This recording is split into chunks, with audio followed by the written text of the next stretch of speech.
I've realized something. It came to me when we were walking through the tunnels. You're like a disease, you and your kind. You wake up, alone in a forest. You don't remember what happened or how you're here. You feel the insides of your coat pockets, mostly empty apart from a big metal key. You clutch it tightly, knowing it's the only way out. Before you can even begin to contemplate how you ended up here, you hear the thick grass being split apart by footsteps. A man stands before you. Before you can make out his face, he lifts you onto his back. You don't know his intentions, but you don't have any energy to ask questions or fight back. You lose consciousness. The infinite void of blackness is almost soothing. Imagine never having to wake up and face the absolute hell ahead of you. Sadly, the man who rescued you has other ideas. Show me where! It's hard to make out what he's saying, but he's demanding for a way out of the forest and believes the key you had in your pocket is imperative to that. He's right, but you're not going to tell him that. After all, it's your only way of getting out. With a final heavy punch, you fall to the ground unconscious again, with the last audible words being the doctor cursing you out, saying he'll kill you like a dog if he has to.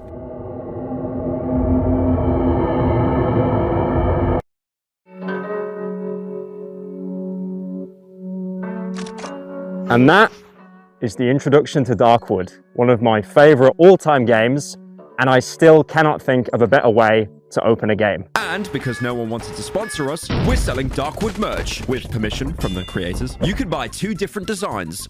One of them has characters you can meet across the game, including the protagonist looking edgy.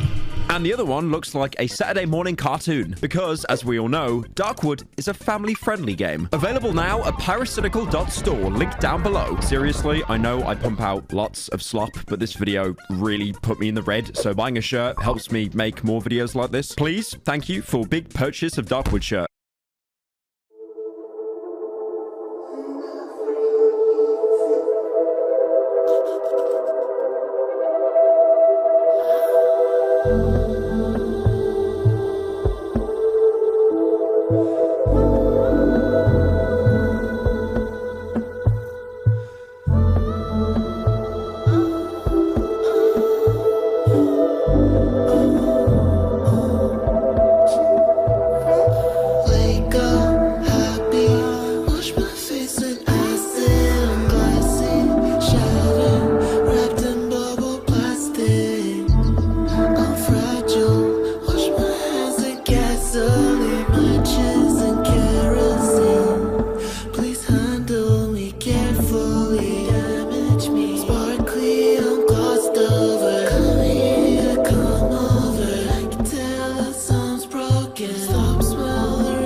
Through broken jaws, broke my teeth on something hard. I'm missing something. I'll do it all for nothing. I'm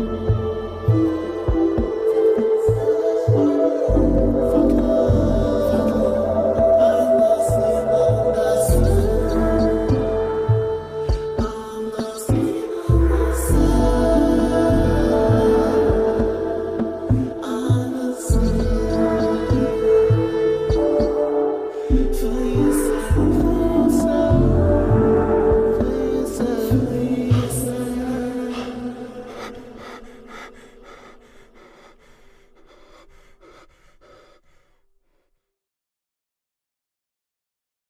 Now, I've begun so many videos by saying I hate horror games, and especially I hate jump scares, but Darkwood is one of my favorite games because despite being a horror game, it has 0 jump scares. I've always hated jump scares because it's a cheap tactic to scare people. Have a scary image appear on screen with a loud noise. Rinse and repeat, and now you have an entire franchise based around a cheap trick. Why don't her pants fall down? But Darkwood scares me in a completely unique way, because instead of worrying about a PNG appearing on my screen and losing 6 minutes of progress, instead I'll lose a valuable extra life with only a finite amount of them being in the game. Or I might lose that pistol I spent all my currency to get. That fully upgraded shovel I spent the best part of the game searching in car wrecks, haggling with traders, and killing enemies to get the parts off. Or I might even get a full game over, being forced to restart the game after sinking half a dozen hours or so.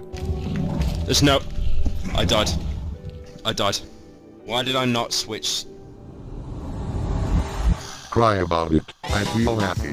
Sorry. Get a packet of Smiths to calm down. Shut up! Many games don't punish you for wasting time or resources. Standing in one place, swinging a weapon, or shooting a gun will have no consequence, apart from maybe slightly emptying your ammo pool of hundreds of bullets, or alerting enemies to your presence, or giving you a wanted rating in most open world games. But in Darkwood, if you stood in the same area firing your gun, you're wasting incredibly rare and expensive ammo, given how the woods are cut off from the rest of the world. And even if you acquired enough influence to buy ammo from traders, you're still at a loss because now you owe them something in return. You suck my dick and shut the fuck up, huh? Well, okay, instead, let's say you swing a plank with nails in the air aimlessly. You're not doing any durability damage because you're not hitting anything, and even the stamina bar replenishes pretty quickly.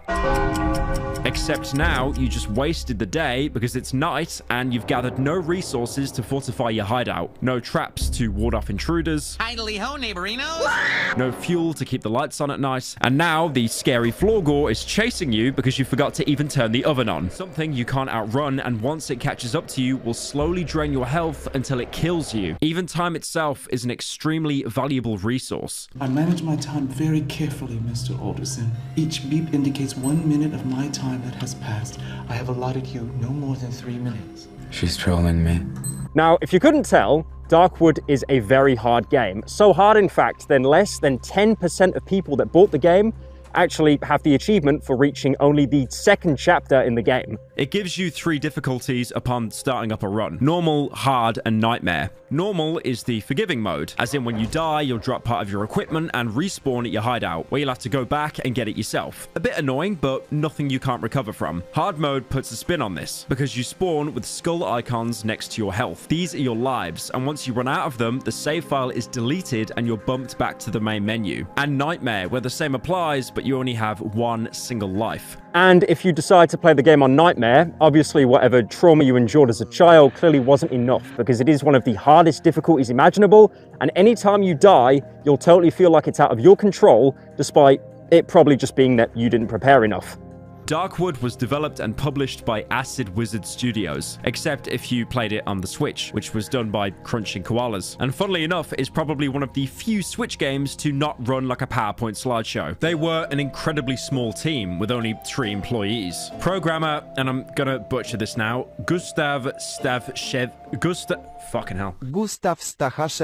Artists Arta Kordas and Jakob Cook, with Jakob also doubling up as the game's music composer. If you couldn't tell by the names being completely incomprehensible to read, they're a Polish team, meaning they already had a lot of experience with living in desolate wastelands prior to making Darkwood. The company was originally founded on March the 1st, 2013. You can even find some pre-alpha gameplay from that year on their YouTube channel looking very different to the final product, but the foundations are still there. Wait, is that the painting of the soy face man? That's not in the final release. Originally, Darkwood was funded as an Indiegogo campaign, the website that iDubbbz made a series on over 8 years ago. You've now just been reminded how old you are. The campaign was a success, getting $57,000 of their $40,000 goal, which is 143% of the goal for the cool math people, minus Indiegogo's 5% cut, and they're still well into the green of their initial goal. They also had a stretch goal for a new game plus, 2 additional translations, and multiplayer. But unfortunately, the goal wasn't met, so these were cast into the void. July 24th, 2014, Darkwood entered Steam Greenlight and finally came out as a full release on August 17th, 2017. Acid Wizard said themselves they played hundreds of video games and tried to analyze what would make the perfect game. They play games all the time of every age, platform, and type. I also found this from a video that they made for their Indiegogo campaign where they're all dressed up as wizards in some random Polish forest. What are your names and how were you involved in the production of Darkwood? I'm Gus. And I am Jacob. There's also Artur, who is not joining us today. I've been responsible for most of the technical stuff and most of the marketing and also 1/3 of the game design and story and a little bit of story and stuff. I was mainly responsible for the animation in the game. Darkwood was made early by 3 of us when talking about the lore and design also. And Artur was responsible for pretty much all of the art and music and most of the story. So what makes Darkwood so good? Well, if you go onto the frequently asked questions part of the game, the devs give a brief summary that it's a horror game with elements of black comedy. And I can confirm that is 100% true. Darkwood, like other games I've talked about, like Cruelty Squad and more recently Lethal Company, it never holds your hand. You'll be given brief tips on gameplay elements, but most of these are done diegetically, like the protagonist muttering to himself that he needs to get back to his hideout before nightfall, because being outside at night is a death sentence.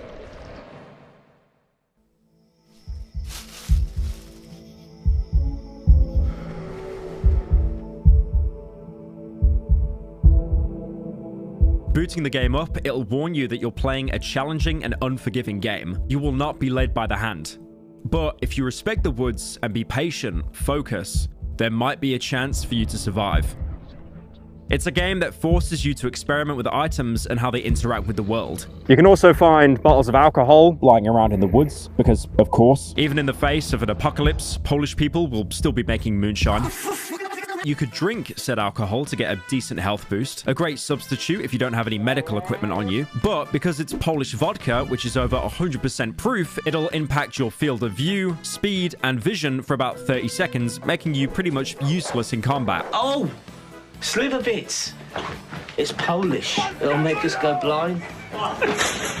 But let's say you're a teetotal like PewDiePie. You can instead wet some bandages, giving you bandages with alcohol that gives you a much more potent healing item that'll continuously heal even when you're taking damage, making pre-medding a very viable strategy, just like that other Eastern European survival game. Oh my god.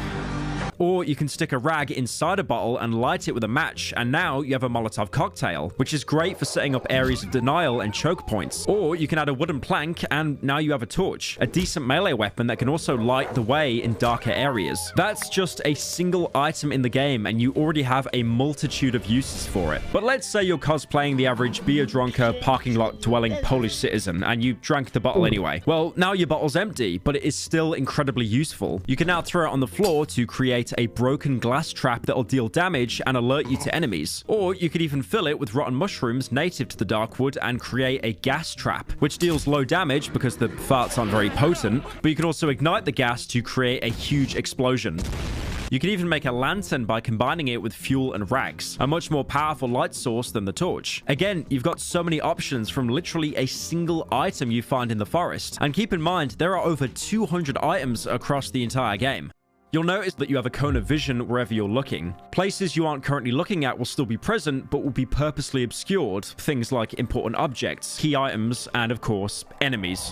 You want to have sex? It's almost like the player has a mental image of how the area would look like in their head. You can still see big objects like tables being moved around or doors opening. This can be terrifying for combat encounters, because although you'll be able to hear an enemy at all times, you won't be able to see them unless you're looking directly at them, or relying on your pathetically small 360 cone of vision, which will only show you the enemy when they're already chomping on your flesh, which usually means a stun lock until you die.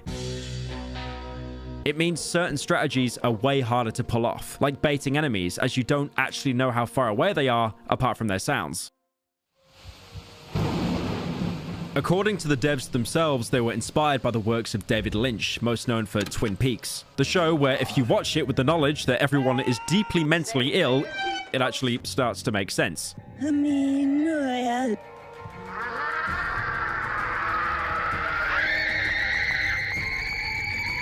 but also science fiction writers like Stanisław Lem and the Strugatsky brothers, who are most known nowadays for writing Roadside Picnic, the book that directly influenced the Stalker franchise. But as much as it sounds like it, this game isn't just a top-down Stalker, even though both have RPG elements, looting, merchants, and quests. Look, Stalker doesn't have a woman that you can hit with a shovel, so this clearly isn't some poor imitation. Funnily enough, whenever I see a top-down perspective game, I let out a comedically loud yawn and then just turn the game off. I usually gravitate to first-person games for the best immersion and maybe compromise with a third-person game. But top-down, it has to be really, really good to keep my attention, and Darkwood does exactly that. I have well over 100 hours on this game and would happily do another run right after I upload this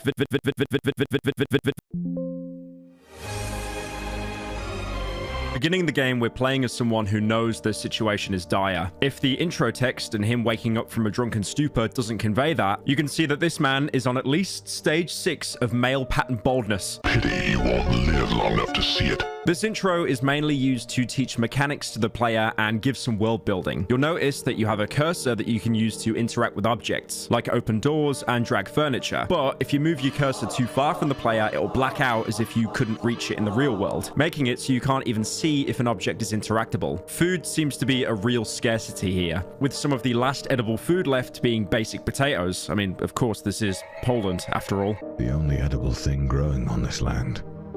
I still have some left. The man also seems to have barricaded his house to keep intruders out. Being in such a dangerous area, the game doesn't even let you dismantle them. Dismantling this now would be suicide. This will be a vital mechanic once the game begins proper. Shit! Walking into the lobby of the house, you can see rusty cages, and investigating a drawer, we can finally learn a bit about who we're playing as. My tools, they haven't been sterilized for years. The local patients can't be helped anyways. We can assume this is the local doctor, though it seems like he hasn't practiced proper medicine in quite some time. Next to the drawer is a bag with a photo of what looks like to be some kind of human, with the date marked 12th of June 1985. A medical bag, which the doctor calls useless, and a Zenit camera, which is a real-life Soviet brand of camera which was in production since the 1950s. By now, we know two things. There's some kind of outbreak or infection to the point that normal medical tools don't work, and the game takes place somewhere in 1980s Poland. There's a good chance this takes place within the PPR, and one of the main players of the Warsaw Pact Alliance. You know, one of the teams you can pick in COD Warzone? Yeah, those people. You don't need to read into it anymore. The holiday time, when we were kids, looked summertime, like summertime in the rural areas. So we visited our grandparents, for example, and it looked like this, like village. And we wanted to make it like it from our experience. We didn't want to place Darkwood in some places that we don't know from our experiences. We were born in the Polish People's Republic, but it stopped being a thing when we were like 2 or 3. We didn't really experience this time, but our parents used to tell us a lot of stories about this time. It was a crazy time, like totally different from what we have now. And I think all of those stories kind of kept this crazy image in our heads of how that time looked like, this very kind of surreal even time. I don't think it was a very deliberate choice about the setting. I think it was just what we found was cool, and then it kind of went on from that. We also know the doctor has taken drastic measures to try and treat the people in the village. Cages. This time they're empty. And next to it, a locked metal door. I would rather not open it. I spent too much time to lock him in there. For the last 800 hours, I've been non-stop gooning. Finding the doctor's medical book, there's some vague outline of how the infection works, with different stages of the illness progressing. He's been obsessing over these notes to the point where if you interact with any of these scribblings on the floor, he'll simply say this. I know these notes by heart. I don't want to read them now. Obviously, all the studying and research has yielded little helpful results. One very important item is a radio in the middle of the room. The radio's been silent for years. Although, sometimes I think I can hear voices through the static. This seems like a throwaway line, but it will play into the story very heavily, especially later on. Exploring outside the doctor's house, you can find his wrecked car, a Polish Fiat 125P, which was a real car produced from 1967 to 1991. It was a variant of the Italian-made Fiat 125, but instead of being made by Fiat, it was manufactured by the Fabryka Samochodów Osobowych. I'll kill you for what you've done! or passenger car factory in English, because it was the only passenger car manufacturer in socialist Poland, still an icon for the Polish people, as you can find them on online marketplaces where they'll usually be bought or sold by collectors or patriotic boomers trying to relive the old days when the 125p was the peak of motorization. But since all the access roads have been devoured by the woods, it became a useless pile of trash. How closely would you say that Darkwood encapsulates average Polish life?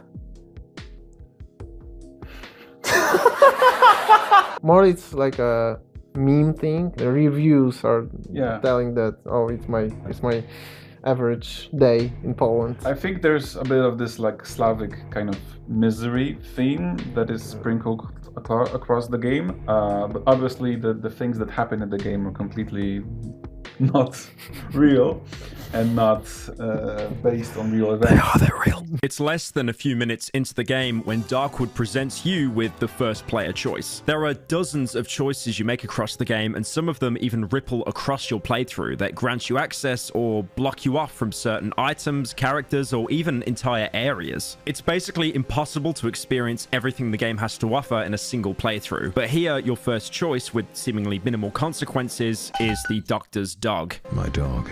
I don't think he's gonna make it. I should end his suffering.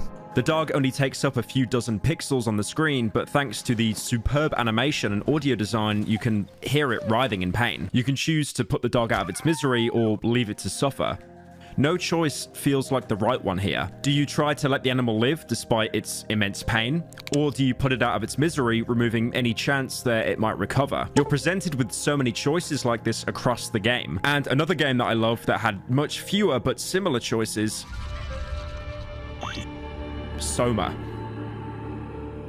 I'm going to keep this brief because I do want to do a video on Soma at some point, and I don't want you guys to skim through that video because I've already spoiled it. But there's a scenario in the game where you have a choice to terminate a character in the game. It's totally optional, and unlike Darkwood, doesn't really impact the story. But it's still a choice that'll linger on you for the rest of your playthrough, you know, if you made the right decision. And that's why Darkwood is a game that, no matter what choice you make, you always feel like you've made the wrong one. Most games have a good and a bad choice, with the good choice usually taking more effort to achieve. I've got nothing more to say.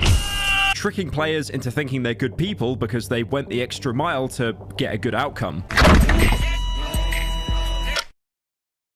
But here, in the woods, there's no time for that because every second counts. Games can also just go down the Fallout 3 route where you have the obviously good don't kill people choice, and the one that blows up an entire town. Wow. What an engaging moral dilemma. In Darkwood, though, the choices are never that simple. Outcomes usually just being a slightly different shade of grey, which makes the game feel so much more personal. Almost like it's asking you personally, what would you do in this situation? So how hard was it to plan for like all the choices in the game? It was really hard, both in terms of game design, because like the game started off as a roguelike and then kind of evolved into not roguelike. It was hard to design all of this during the transition, and on top of that you have kind of all the technical stuff like random generation and procedural generation, and also kind of how it impacts the story and stuff like that. So I don't even know how we did that, honestly. It was just so fucking hard.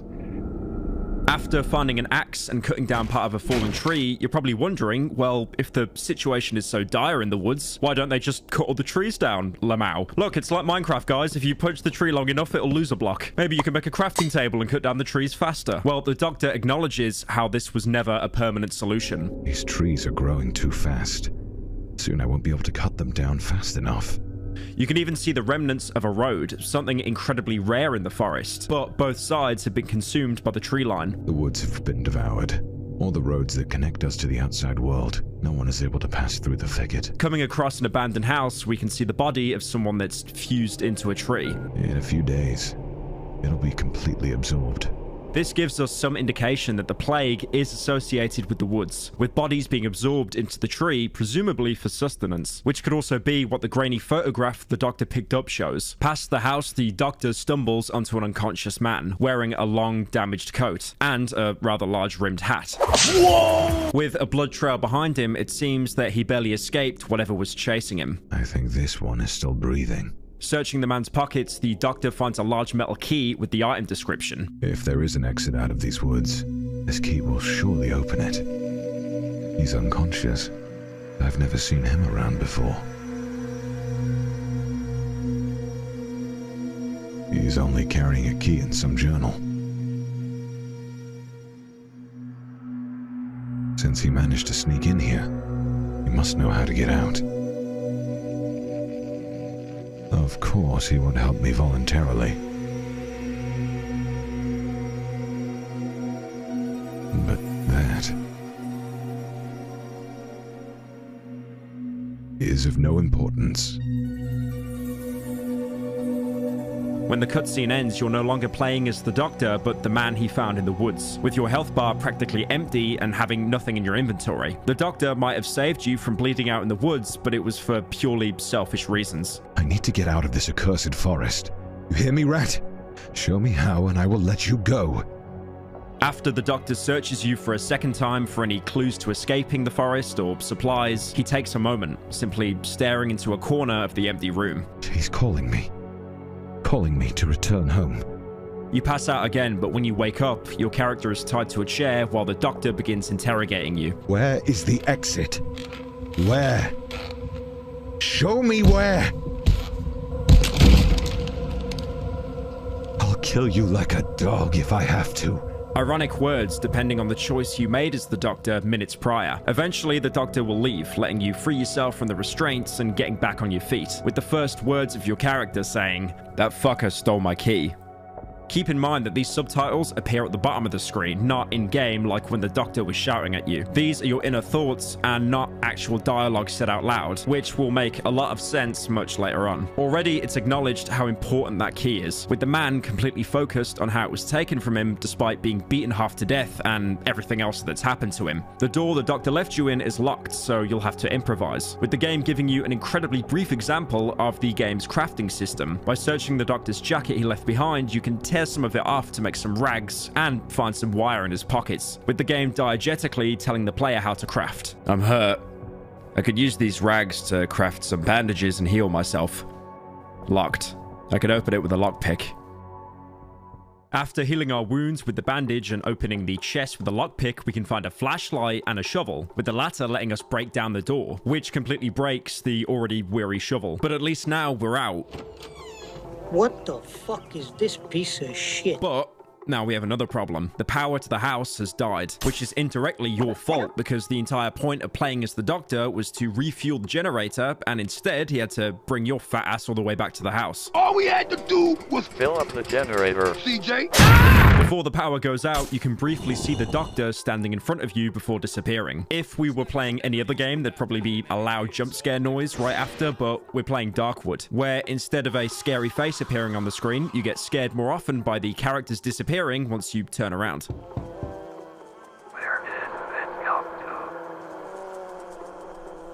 So what was your policy on jump scares? Because obviously Darkwood, I feel, kind of has a reputation for being a game without jump scares. Like the only one personally I can think of is like if one of the Banshee enemies spots you, like, you know, a little JPEG appears on the screen, but it's not really a jump scare. But what was your policy around that of like trying to make a game with atmosphere, but not relying on jump scares? It was very important for us to not make, not rely on the jump scares because we didn't enjoy it also. We don't enjoy it in the horror movies, and we also said many times that Darkwood is a horror game made by people who don't like horror genre, like maybe not at all, but especially the jump scare part of the Do you not like jump scares? Like you go to a cinema and you just hate it? Yeah. I can't stand it. Yeah. That's why I never see horror films in a cinema, because I feel like it's so predictable, but it kind of plays on that fight or flight in your brain. Mm-hmm. So it's almost like you watch any horror film ever. It's like when they get ready for a jump scare, all the music dies down, the audio dies down. It's like someone walking through a corridor really slowly.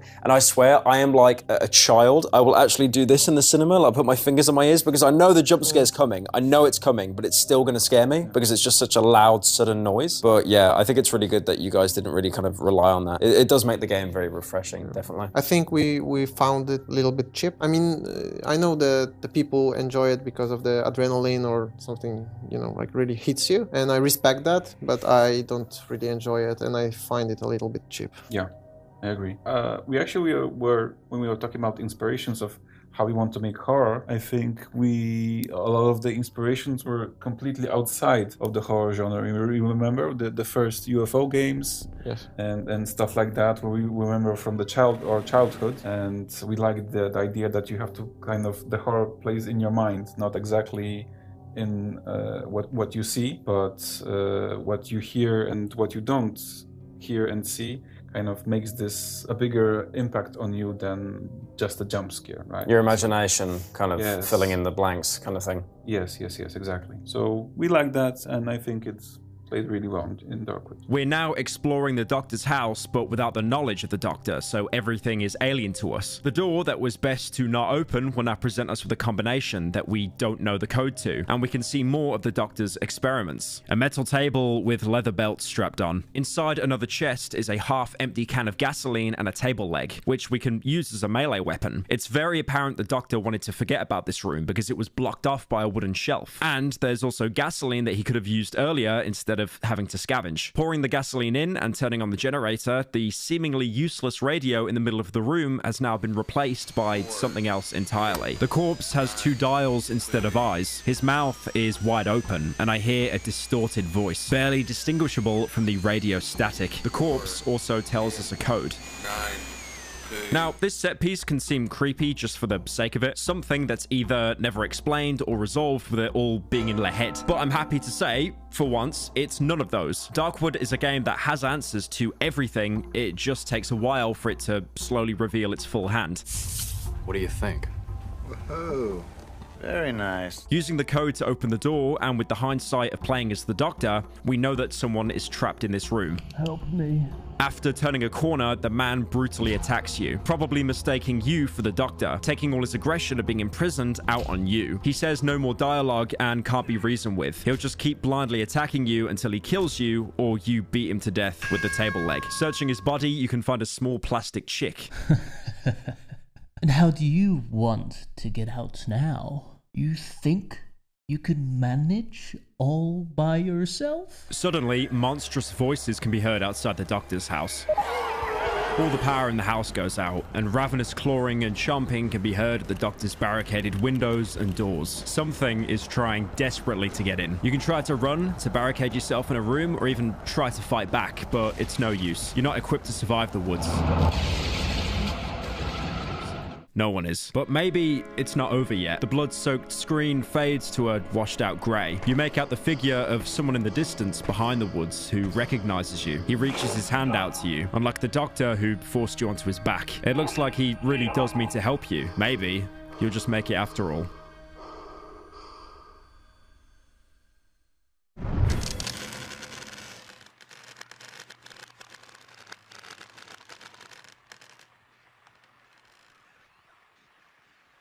When you wake up, you're not in the Doctor's cabin anymore, but a dilapidated house, with the man who seemingly rescued you nowhere to be found.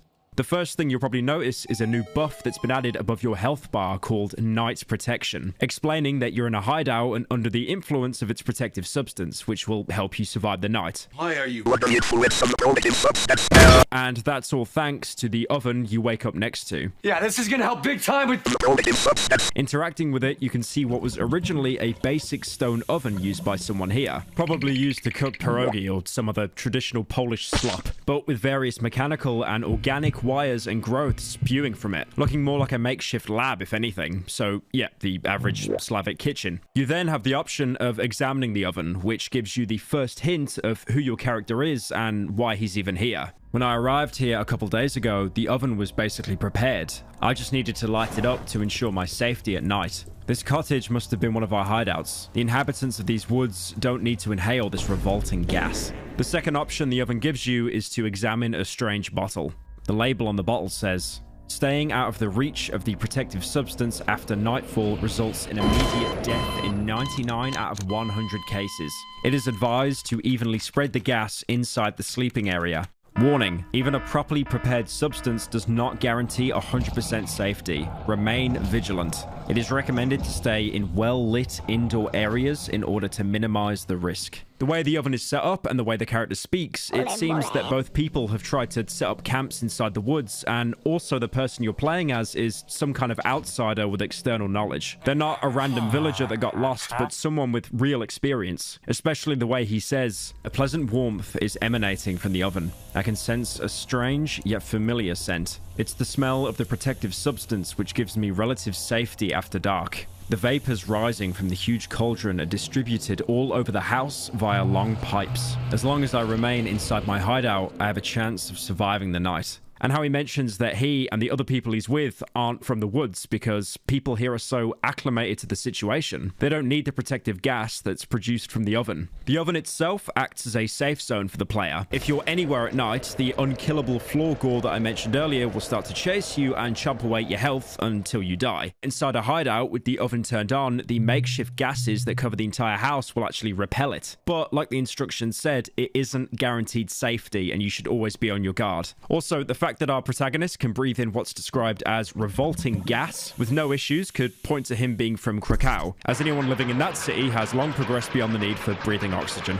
I really hope you guys like the Polish-centered jokes, by the way, because there's going to be a lot more. There's one more option unlocked with the oven, to look inside the pot. Pressing the cook option shows the player holding an empty syringe with probably the crustiest fingernails imaginable. Brother, ugh. You'll see the oven's efficiency, how many doses, and how much essence you need. This is basically the leveling up system of the game, which I'll come back to later. You'll notice how the protagonist, which I guess is what we're calling him now since the doctor is long gone, mentions how he has no thirst or hunger since the accident. Despite Darkwood being a survival game, there's no thirst or hunger mechanics. That's actually kind of uncommon for modern survival games, since the genre tends to crutch onto them as something to make you leave the safety of your base. And then... oh, fuck! Anything you eat or drink will usually heal you or give differing effects. If you find common loot like bread, eggs, or potatoes, they'll briefly give you the endurance stat, which reduces your stamina cost while sprinting or fighting. So even though you don't need to eat anymore, they do still have a use as basically stimulants. They also have another important use, which I'll come back to later. I know I'm saying I'll come back later a lot. There are a lot of mechanics. The protagonist also has a journal which you can access at any time. Here, he'll write down his thoughts and characters he's interacted with. Opening the journal, you'll see that pages are missing, ripped out by the doctor in the prologue, finishing with a sentence that's missing context. He ruined my dream journal! I did not! And to these damn savages, everything should go smoothly. The next entry will always be entered as soon as you wake up in the hideout for the first time, giving us a direct time and date that the game is set in. 12th of September, 1987. I don't remember anything since the attack on our camp. Somehow I'm wearing a coat. I must have changed my clothes on the way here. I don't recognize myself anymore. I can barely hold this pencil. Has my body changed? I no longer feel hunger or thirst. What has happened to me? Much like Arthur and John in Red Dead 2, he'll also draw in his journal while explaining events he's witnessed and what he has to do next. I remember his face. The face of the man who saved me, then held me captive. I don't know how I managed to escape his hut and end up here. What I do know is that the insane fucker took my key, my only chance to get out of the woods. He also tore out all the pages of my journal. I doubt that he was able to learn the location of the underground passage, though. I should check if the door is still locked, just to be sure. I must find him. I don't think he still lives in the same place where he held me. Makes no difference, as I have no idea how to get back to that vile place. Exploring the rest of the cottage, you'll see a toppled-over wardrobe that was used as a barricade to keep something out before it broke inside. Searching it, you'll find various crafting items, but also a photo of a road. Inspecting the photo, it's renamed to The Road Home, with a highway with the forest either side, but seemingly at the end, a way out of the forest.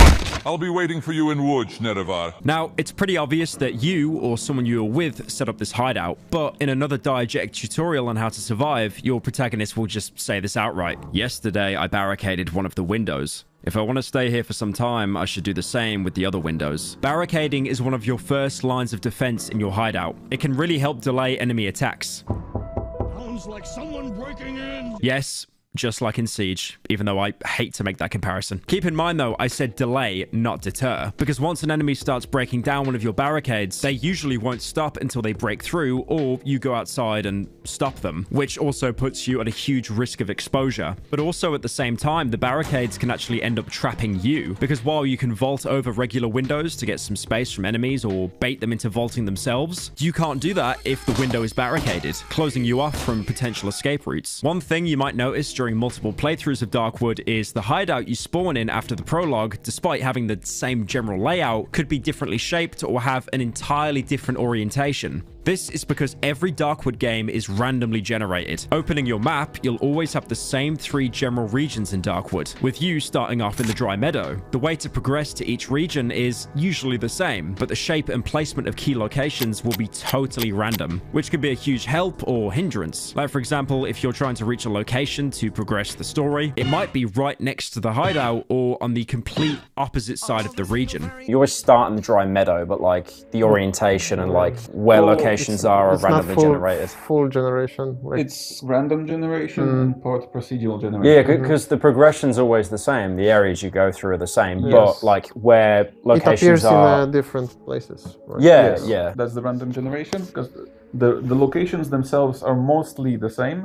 The loot is distributed among the biomes. The orientation is different, but the forest itself between those locations is procedurally generated. But it doesn't really, I think, impact the game like in a meaningful way. Now, each hideout will always have the same objects for you to survive in the forest, that being the cooker I mentioned earlier, but also a generator, wood chipper, well, and a workbench. The generator is filled with gasoline that you can find in the forest. This is a very valuable item as you can't craft it, so you'll have to rely on finding it as loot while exploring the woods. The game is forgiving enough to already have the generator filled up to survive at least the first night, with a full night's fuel cost being indicated by the notches on the bar when you examine it. But after that, it's up to you to keep it filled. Generators help a lot because without them, you're basically fighting in complete darkness. And also certain events during the night require you to stay near a light source or you'll be forced to experience what Polish people have to go through when they run out of alcohol.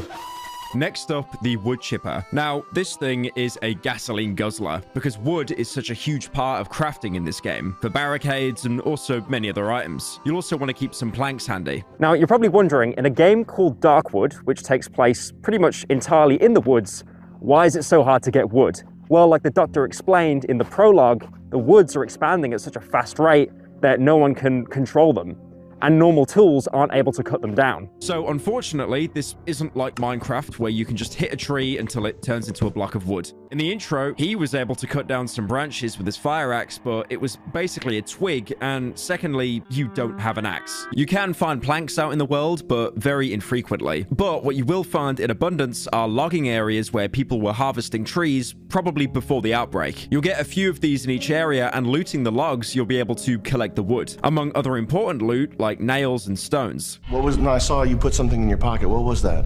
What did you put in there? The logs are useless on their own, but by sticking them in a wood chipper, you can turn them into planks, with each log taking up an entire chunk of the wood chipper's fuel. You'll need around 2 to 3 gasoline canisters to completely top up the wood chipper, and carrying an entire stack of logs will use up pretty much all of that fuel. So, in my opinion, always prioritize the generator, then if you've got anything to spare, stick it in the wood chipper. The well is located right outside any hideout. They always spawn broken, but can be repaired with just 4 boards. Afterwards, you can drink from them once a day to quickly and fully restore your health. Now, this is a great option when you're out of healing items when trying to survive the night, or to save up using any healing items when going out to explore. Despite rain actually being very common in the game, it doesn't actually fill up the well, so it's apparent that the benefits you're getting are much deeper in the earth. There's also a cut mechanic related to the well. In early builds of the game, you'd actually get a debuff called Thirst in the evening, forcing you to either drink from the well or continue taking damage throughout the night. Apparently, it was supposed to be caused by the plague's influence, but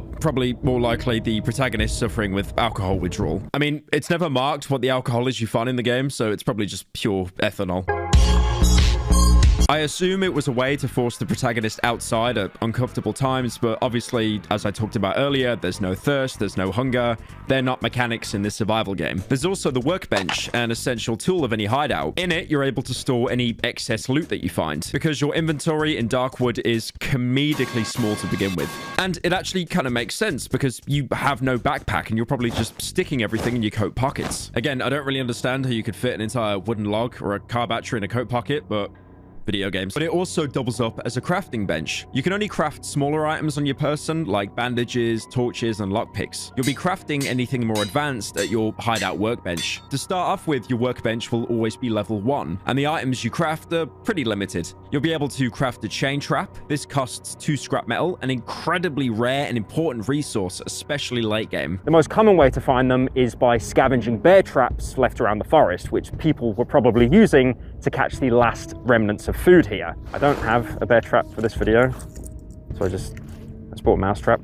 You can interact with it where your character dismantles it. Luckily for you, there's already a bear trap set up inside your hideout from whoever was last here. The bear trap under the window is still open.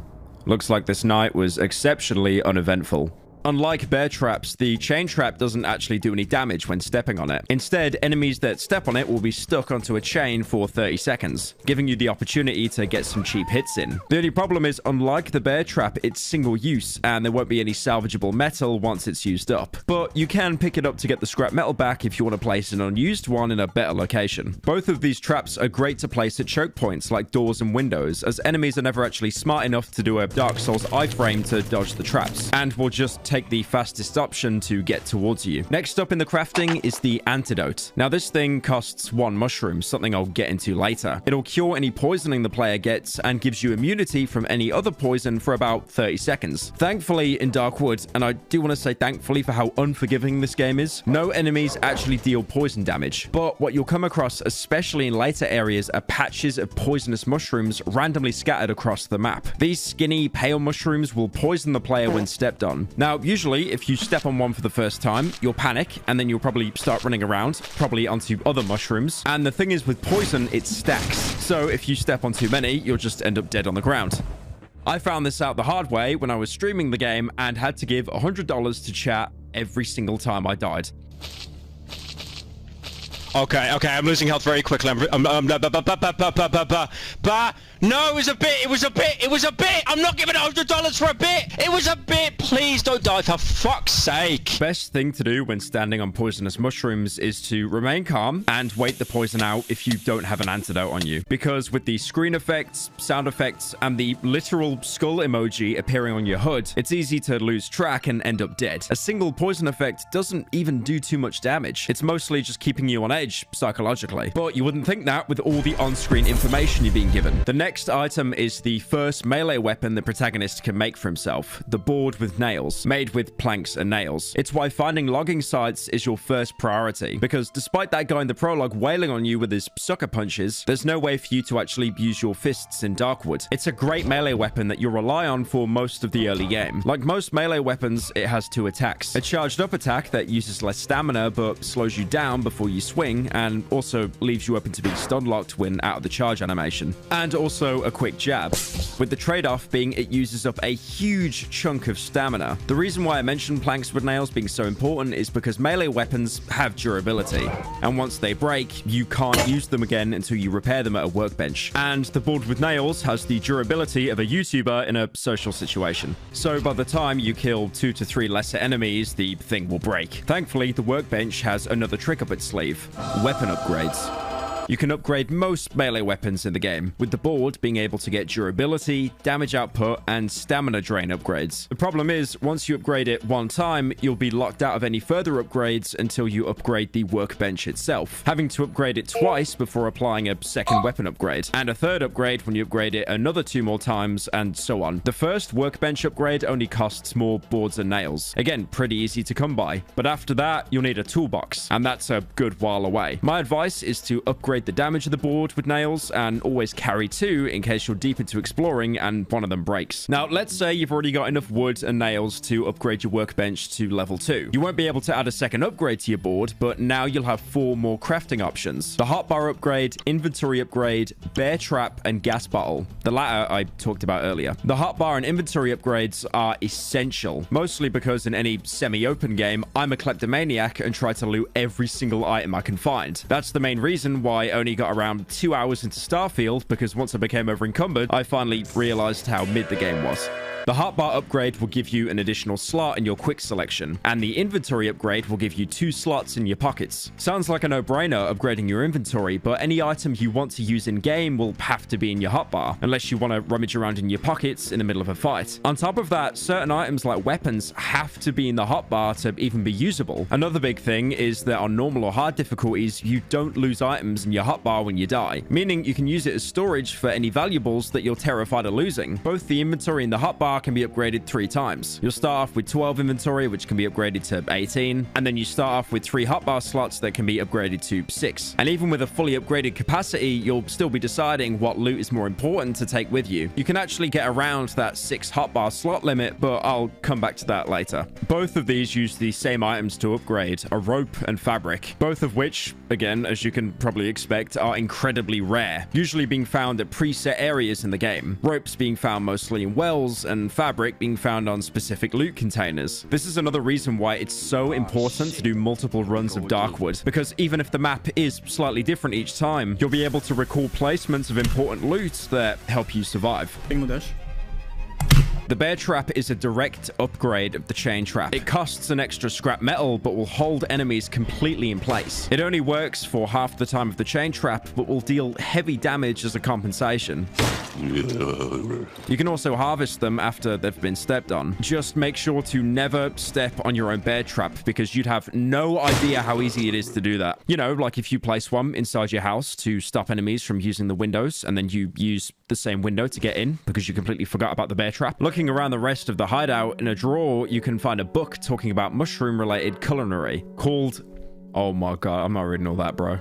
Can someone Polish read this, please? Użytek z grzybów w gospodarstwie domowym. It's not fucking real. This is actually a real book written in 1928 by Josef Swoboda. You can even read it online, listing what mushrooms can and can't be eaten and how to even prepare them. More on the mushrooms, you might have noticed near the generator there's a growth of pulsating mushrooms. Mushroom! Mushroom! Mushroom! Enough about the mushrooms. We all know it's a mushroom. We get it. Like the poisonous ones, they will still damage you when you step on them, but if you keep your distance, you can actually harvest them for a single odd-looking mushroom. Now, this sounds weird, but this is essentially your XP, because you can use them in the cooker to fill up the needle, probably by making mushroom pierogi, the Polish equivalent to magic shrooms. Ja pierdolę, jakie bydle! Mushrooms always spawn in preset locations like houses and camps, never as loot, but can also appear as clusters in mushroom fields, a minor location in the game which will be marked on your map when exploring. Now, remember how bad I said the poisonous mushrooms are? Well, now you'll have to wade through a field of them, because at the center are 3 of these invaluable mushrooms. It's a great way to level up early, but that being said, get ready to count the literal pixels on your screen trying to shimmy through all the white mushrooms. If you do step on one on accident, like I said earlier, don't freak out. Stand still, don't move. Maybe even open TikTok for a couple of minutes to feed your Zoomer brain and everything will be okay. That is until later areas where a man made out of fucking mushrooms climbs out of the ground, chasing you while laughing, knowing how fucked you are, only to explode when he knows that he can't get to you. Like I said, the game is pretty unforgiving. Oh, and if that wasn't difficult enough, any mushroom you do harvest will immediately begin rotting. So you'll have to run back to the cooker to turn it into essence before it fully rots. After it rots, it can only be used in a gas bottle that I mentioned earlier. Because of this, it's probably better to wait picking them until you know you're about to head back. But let's say you harvested all the mushrooms you can find, and you did manage to fill up the needle. Before injecting yourself, as any normal person would do with an unwashed old syringe, you're presented with a skill tree of perks to pick, with each syringe being filled unlocking another tier of perks, probably an STD or 2 as well, and costing more and more essence essence with each level. This isn't mandatory to progress by any means, and you can complete the entire game without leveling up once. But if you choose to, each tier will give you a positive perk to choose from and a negative perk. Only in Darkwood would you willingly spend time harvesting XP just to directly downgrade your character. The first tier will give you the positive options of Eagle Eye, Moth, Navigator, and Mushroom Healing. Filling up the syringe a second time will let you pick a second perk from this tree before moving on to the next one, and also locking all the previous options out. Eagle Eye lets you see farther ahead. Bye, Brad. Now, this sounds like a must, you know, to see loot and situations farther away, but it's only about a 15% increase, which is basically nothing. Despite knowing that, I still pick this perk for every run. Moth is an active ability, meaning you have to voluntarily activate it in the perk selection screen. All of the active perks can only be used once a day, while passive perks will last your entire playthrough. When you use Moth, any light source you're next to will buzz, giving you an incredibly slow healing boost. It seems useless, but it's a great perk when you're low on health during the night and you don't have any healing items on hand. Navigator is a mostly useless perk. As mentioned in the prologue, if you're not at a key location in the game, you won't show up on the map. Navigator, when activated, will drop a part of your body onto the map, which can be used as a marker. But surprisingly, it can also be used as bait for some enemies. The reason why it's useless is because in each region, you're usually 20 or so seconds away from a location that's marked on your map, letting you know where you are. Now, you might find it a bit weird how the protagonist can drop infinite body parts and never seem to run out of them.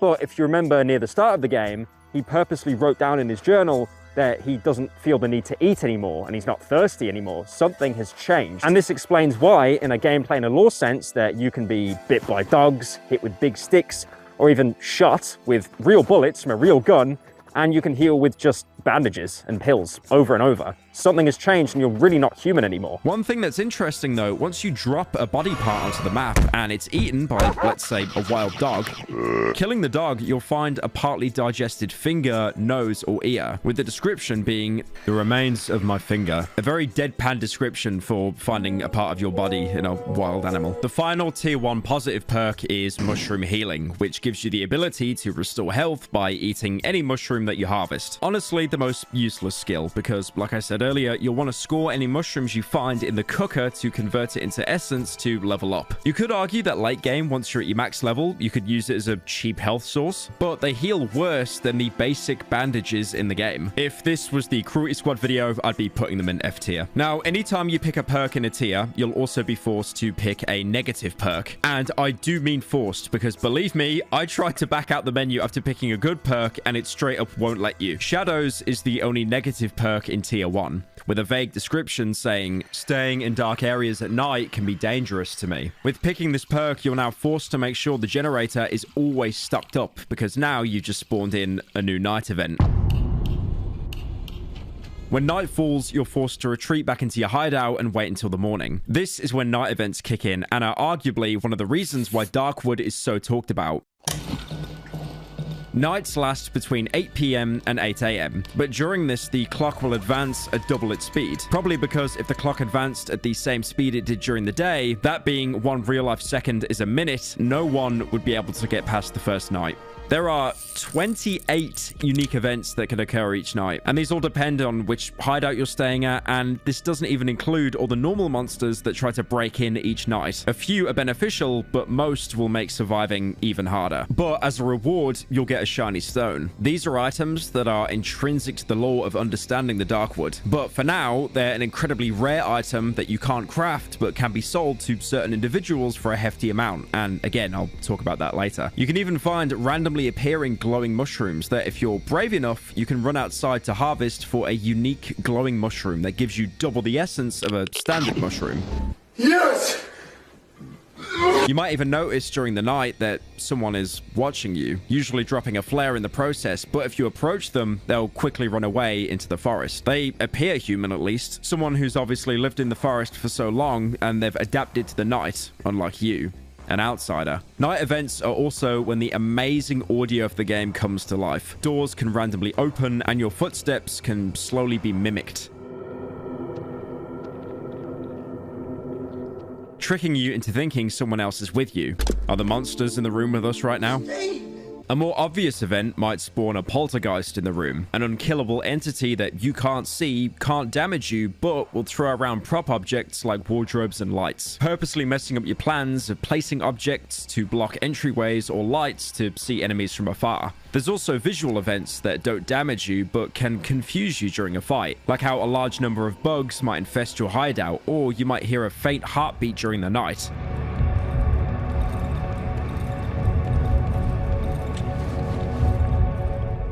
And when you investigate outside, you'll see how all the trees and grass are replaced with pulsating flesh, hinting that the forest is more alive than it seems. Earthquakes are also a common occurrence, with the shockwaves kicking up dust, massively affecting visibility and even temporarily killing all the power to your hideout you've spent precious gasoline to keep running. Remember that negative perk you were forced to pick earlier? Now, randomly at night, shadows will invade the hideout, killing all light sources except a single random lamp that you'll have to hug to avoid taking damage, drastically reducing your options for fighting back. It'll also instantly extinguish any torches you've crafted. I like how this is the first negative perk in the game, since that effectively baits every new player into picking it, forcing a trial by fire if you're lucky enough to get it early on, and basically teaching you that you should always try and stay near the light. Also, I found this out. Apparently, if you never leveled up the entire game and you never picked the shadows perk, it'll still be applied later on in the game anyway. The protagonist will also make a note of the encounter in his journal, accompanied with a vague drawing. It was a rotten, strange night. Shadowy silhouettes emerged from the corners of my hideout. I thought my eyes were playing tricks on me in the dark, but I'm certain I've seen something. If they come back, I should keep close to the light.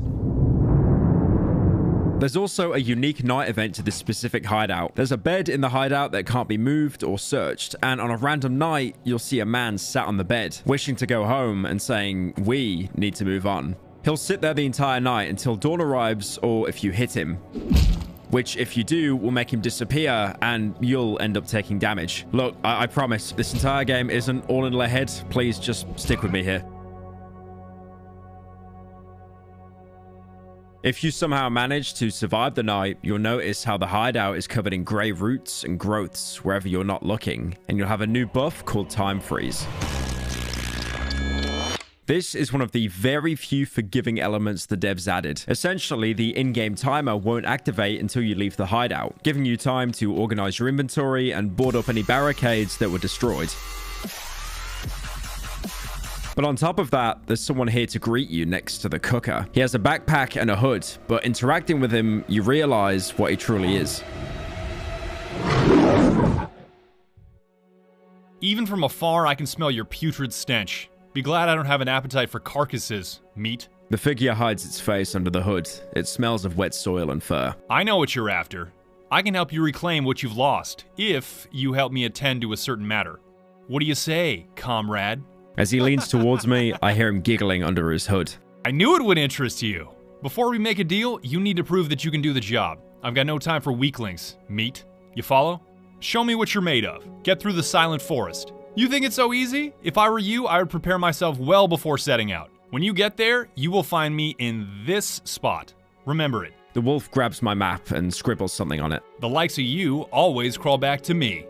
This is the Wolfman, and to be fair, it does look like someone's furry self-insert into the game. Is that your fucking persona? That's cringe.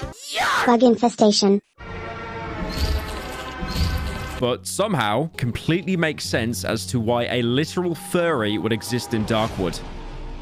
He wears a long coat with a single bullet hole while carrying an assault rifle on his back, an incredibly rare weapon in the woods. It's obvious he knows that you've lost your key and he wants to help you get it back, but only if he gets something in return.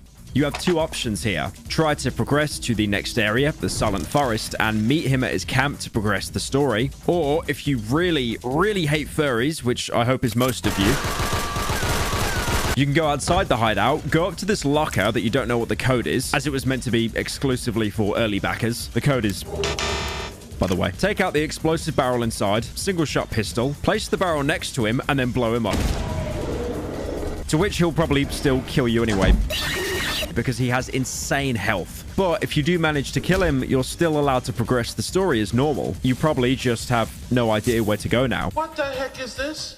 If you don't want to kill him, that locker does still have some really good early items, like nails and boards and items to make a single inventory or hotbar upgrade. There's even a knife in there, which as a British man, I can always appreciate. If you hear the Wolfman out, which to be fair, he doesn't give you much of a choice not to, you'll be presented with 3 options, which many other characters you meet also share. To show him an item, to trade, or gossip. Gossip is usually just lore dumping, like a character giving context to the woods or talking about themselves. The Wolfman on the first encounter will only give you 3 pieces of incredibly basic advice. I wouldn't recommend wandering around these woods at night. It would mean certain death for you, meat. Better hide out in that hideout of yours before dark and pray for morning light. If I were you, I wouldn't venture too far from here, unless you got bored of your lousy life, meat. Only a few returned from the dense woods, and those who made it back were not happy to share their stories. I'd avoid getting into trouble if I were you, meat, or at least until you get a decent weapon. You can also show him some key items that you've found. So far, most players will only have the road home photo they found in the hideout. What's that you got there? The wolf snatches the photograph from my hand and studies it carefully. Finally, he snorts, his thick yellow spit landing on the photo. This road doesn't exist anymore, overgrown with trees, like all the other ones. The wolf throws the photo to the ground. Better forget about the road home, meat. Around here, all roads lead to nowhere. And the plastic chick on the body of the man that attacked you in the prologue. Beautiful item, perfect for a church fair. On a rare occasion, during one of the nights, you might actually hear a knocking on the door. Answering the door, you'll see an invitation left for you on the floor, inviting you to a celebration and giving you a randomly generated code to get in. If you've already had this event happen, you can show this invitation to the Wolfman. Excellent, meat! An invitation to a wedding party! The wolf snorts with laughter, his putrid saliva landing on my face. It's an invitation to that house in the edge of the dry meadow. The music there has been playing non-stop since I remember. Day and night. A never-ending wedding. The wolf throws the invitation back at me. It's wet with spit. Have fun, meat. Just remember to hide that disaster of a face, or it's no dancing for you. His last words are a clear indicator that the protagonist's disfigured face isn't just what he perceives. It's how others see him as well. There's also one more thing the Wolfman offers. As you might imagine, there are no Zabka stores in the forest, even despite their aggressive expansion, which I'm sure has no problem crossing the boundaries of time by now. So instead, if, like me, you need to buy 3 boxes of LaCroix... Why is that in the script, you dickhead? I don't fucking buy LaCroix, you fucking dickhead. So instead, if you need to buy 3 boxes of sparkling water, you're gonna have to trade. Any real-world money is long useless in the forest. The only way to trade being something akin to basic bartering. Every trader has a reputation value, which works as the game's currency, with it going up if you do something they'd respect you for, like for example, surviving a night or just giving them stuff, which is why it's basically just bartering but with extra steps. Items you have vary in how valuable they are. Like how I mentioned earlier, the shiny stones are useless to you, but valuable to traders. They also give you 100 reputation to start with, so it's a great way to access some of their inventory when you first meet them. Most items can be traded, but depending on who you're talking to, they might not be interested in certain items. Like how the Wolfman has no interest in wood and scrap metal. You can never go into negative reputation with the trader. If you make an offer which puts you in the red, they'll just flat out refuse the entire deal. You'll use them as a great way to stock up on items that you might not be able to easily find yourself. Like how the Wolfman will always sell a toolbox that you need to upgrade your hideout's workbench to get access to better equipment. And also, all that food I mentioned earlier, you can sell it to the Wolfman here to fetch a good amount of reputation, which you can use to buy a random gun component you probably won't even be able to craft with until about 10 hours later. Each trader will sell the exact same stock every single day, but every one of them has a unique variety of stock. Most of them you won't even be able to afford until after the first couple of nights. Reputation does stack though, so if you give away half your inventory to a trader, they'll still keep that reputation earned for when the next time you trade with them. But it's also important to keep in mind that all traders are incredibly stingy. Anything you buy from a trader is worth double what you actually get for selling it to them. One item that's always a must from traders early on is the watch. The icon looking like a Casio F91W, which was actually made in the late 80s. Having this anywhere in your inventory will show you the time of day at the top right of the screen, which is a lifesaver in planning your day ahead and not having to rely on the sun setting to let you know it's time to go back home. After talking to the Wolfman, the protagonist makes another entry into his journal, accompanied with a sketch of the Wolfman. My mind must be going. If I'm not delusional, the man whom I met had the head of a wolf. He told me he will help me get the key back. I just need to get through to the other side of the forest. I am to meet him in the part of the Silent Forest. I should explore the surroundings before venturing forth. I do not wish to act too hastily. The dry meadow is the first biome you'll always spawn in no matter which way the map is generated. It's covered in grassland and is the most forgiving biome. That being said, it's still incredibly difficult, especially for new players. The Wolfman also has a camp set up here as well, and you can meet him there to trade. If you wish to spend some more quality time basking in the striking yet natural beauty of my features before you head off to the Silent Forest, you will find me in my camp in the dry meadow. The wolf points to a location on my map. The main creatures you'll face here are dogs. They'll roam around and are incredibly territorial. If you get too close to one, they'll bark at you to stay away. And if you don't heed their warning, much like any beloved Rottweiler, they'll charge you, biting into your flesh until you're dead. All while the owner will probably go on an incredibly long rant how their dog is a beautiful princess and wouldn't hurt a fly. Dogs are fairly easy to deal with because of their easily telegraphed single attack of lunging at you. And once you kill one, you'll always find a single piece of meat on its body. This can't be crafted into anything, and selling it to a trader, you get a measly 5 points of reputation, but it can be used to bait and distract any other dogs from attacking you, even mid-combat, as apparently they can't give up a free serving of Rottweiler and will instantly stop attacking you to take the bait. So yes, you technically can do a non-lethal dog run of the game. The only other enemy in Dry Meadow is the elk. These things are terrifying.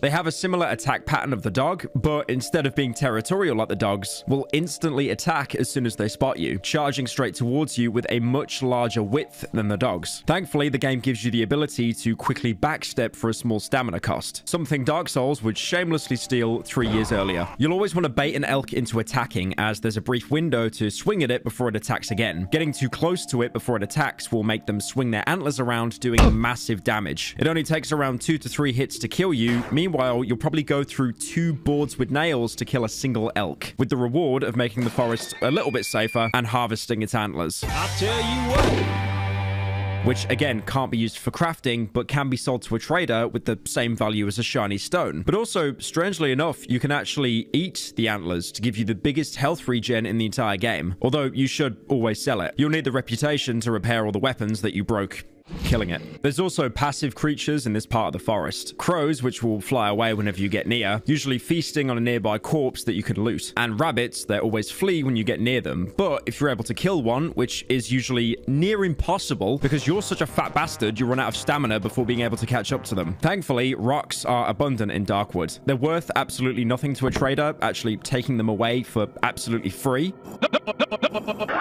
And as a weapon, you'll need to throw about 15,000 to kill a single dog. But because rabbits have 1 HP, if you throw one at a rabbit, you'll actually one-tap it. Finally, all those hours in the long dark paid off. It's time for the mean course. Everybody, please. And because the world technically functions without your input, there's actually a chance that a rabbit you're chasing might even wander into a random bear trap. The same applies to poison mushrooms, by the way, and is a very viable strat for both catching rabbits and disarming shrooms in dodgy placements. Lamau! Looting a rabbit instead of having meat like a dog will have odd meat, which you can actually cook in the oven for more essence to level up, if you can score it before it rots, of course. Odd meat can also be eaten, which gives you a stamina buff, but also an armor buff, which halves any damage you take for just under 2 minutes. But again, it's always best to cook this stuff. Someone cooked here. Also, the meat actually decays into rotten mushrooms for some reason. I guess the forest is big on plant-based alternatives. You'll also see creatures that resemble humans. Sometimes you'll see them praying to a destroyed shrine, most likely Christian. Poland's current Christian population is 98.5% after all. Europe. These kinds of roadside shrines are actually very common in Poland, especially near small villages, where the locals are usually very religious. You can also find a couple of these creatures at specific markings in the dry meadows. They'll flee as soon as they see you, but the markings they left behind are incredibly strange. Lines and circles drawn with sticks, but if you hang around long enough, you'll start to see visions. Firstly, the key that you lost to the doctor, but also a bunker door with the same number printed on it. Opening your map, you'll always have the location of a huge X. Going towards it, you'll see a ruined house with bear traps covering most of the entryways. Clearly, someone was trying to defend this, much like the hideout. Searching the wardrobe, you'll be able to find a pack of cigarettes, some gasoline, and matchsticks. I've already talked about the importance of gasoline, but it's a great combination with matchsticks. Father, I crave petroleum. Dragging the wardrobe out the way, you'll see a trapdoor, which will take you into an old tunnel network. Thankfully, when you're anywhere interior in the Darkwood, time will actually freeze until you're outside again.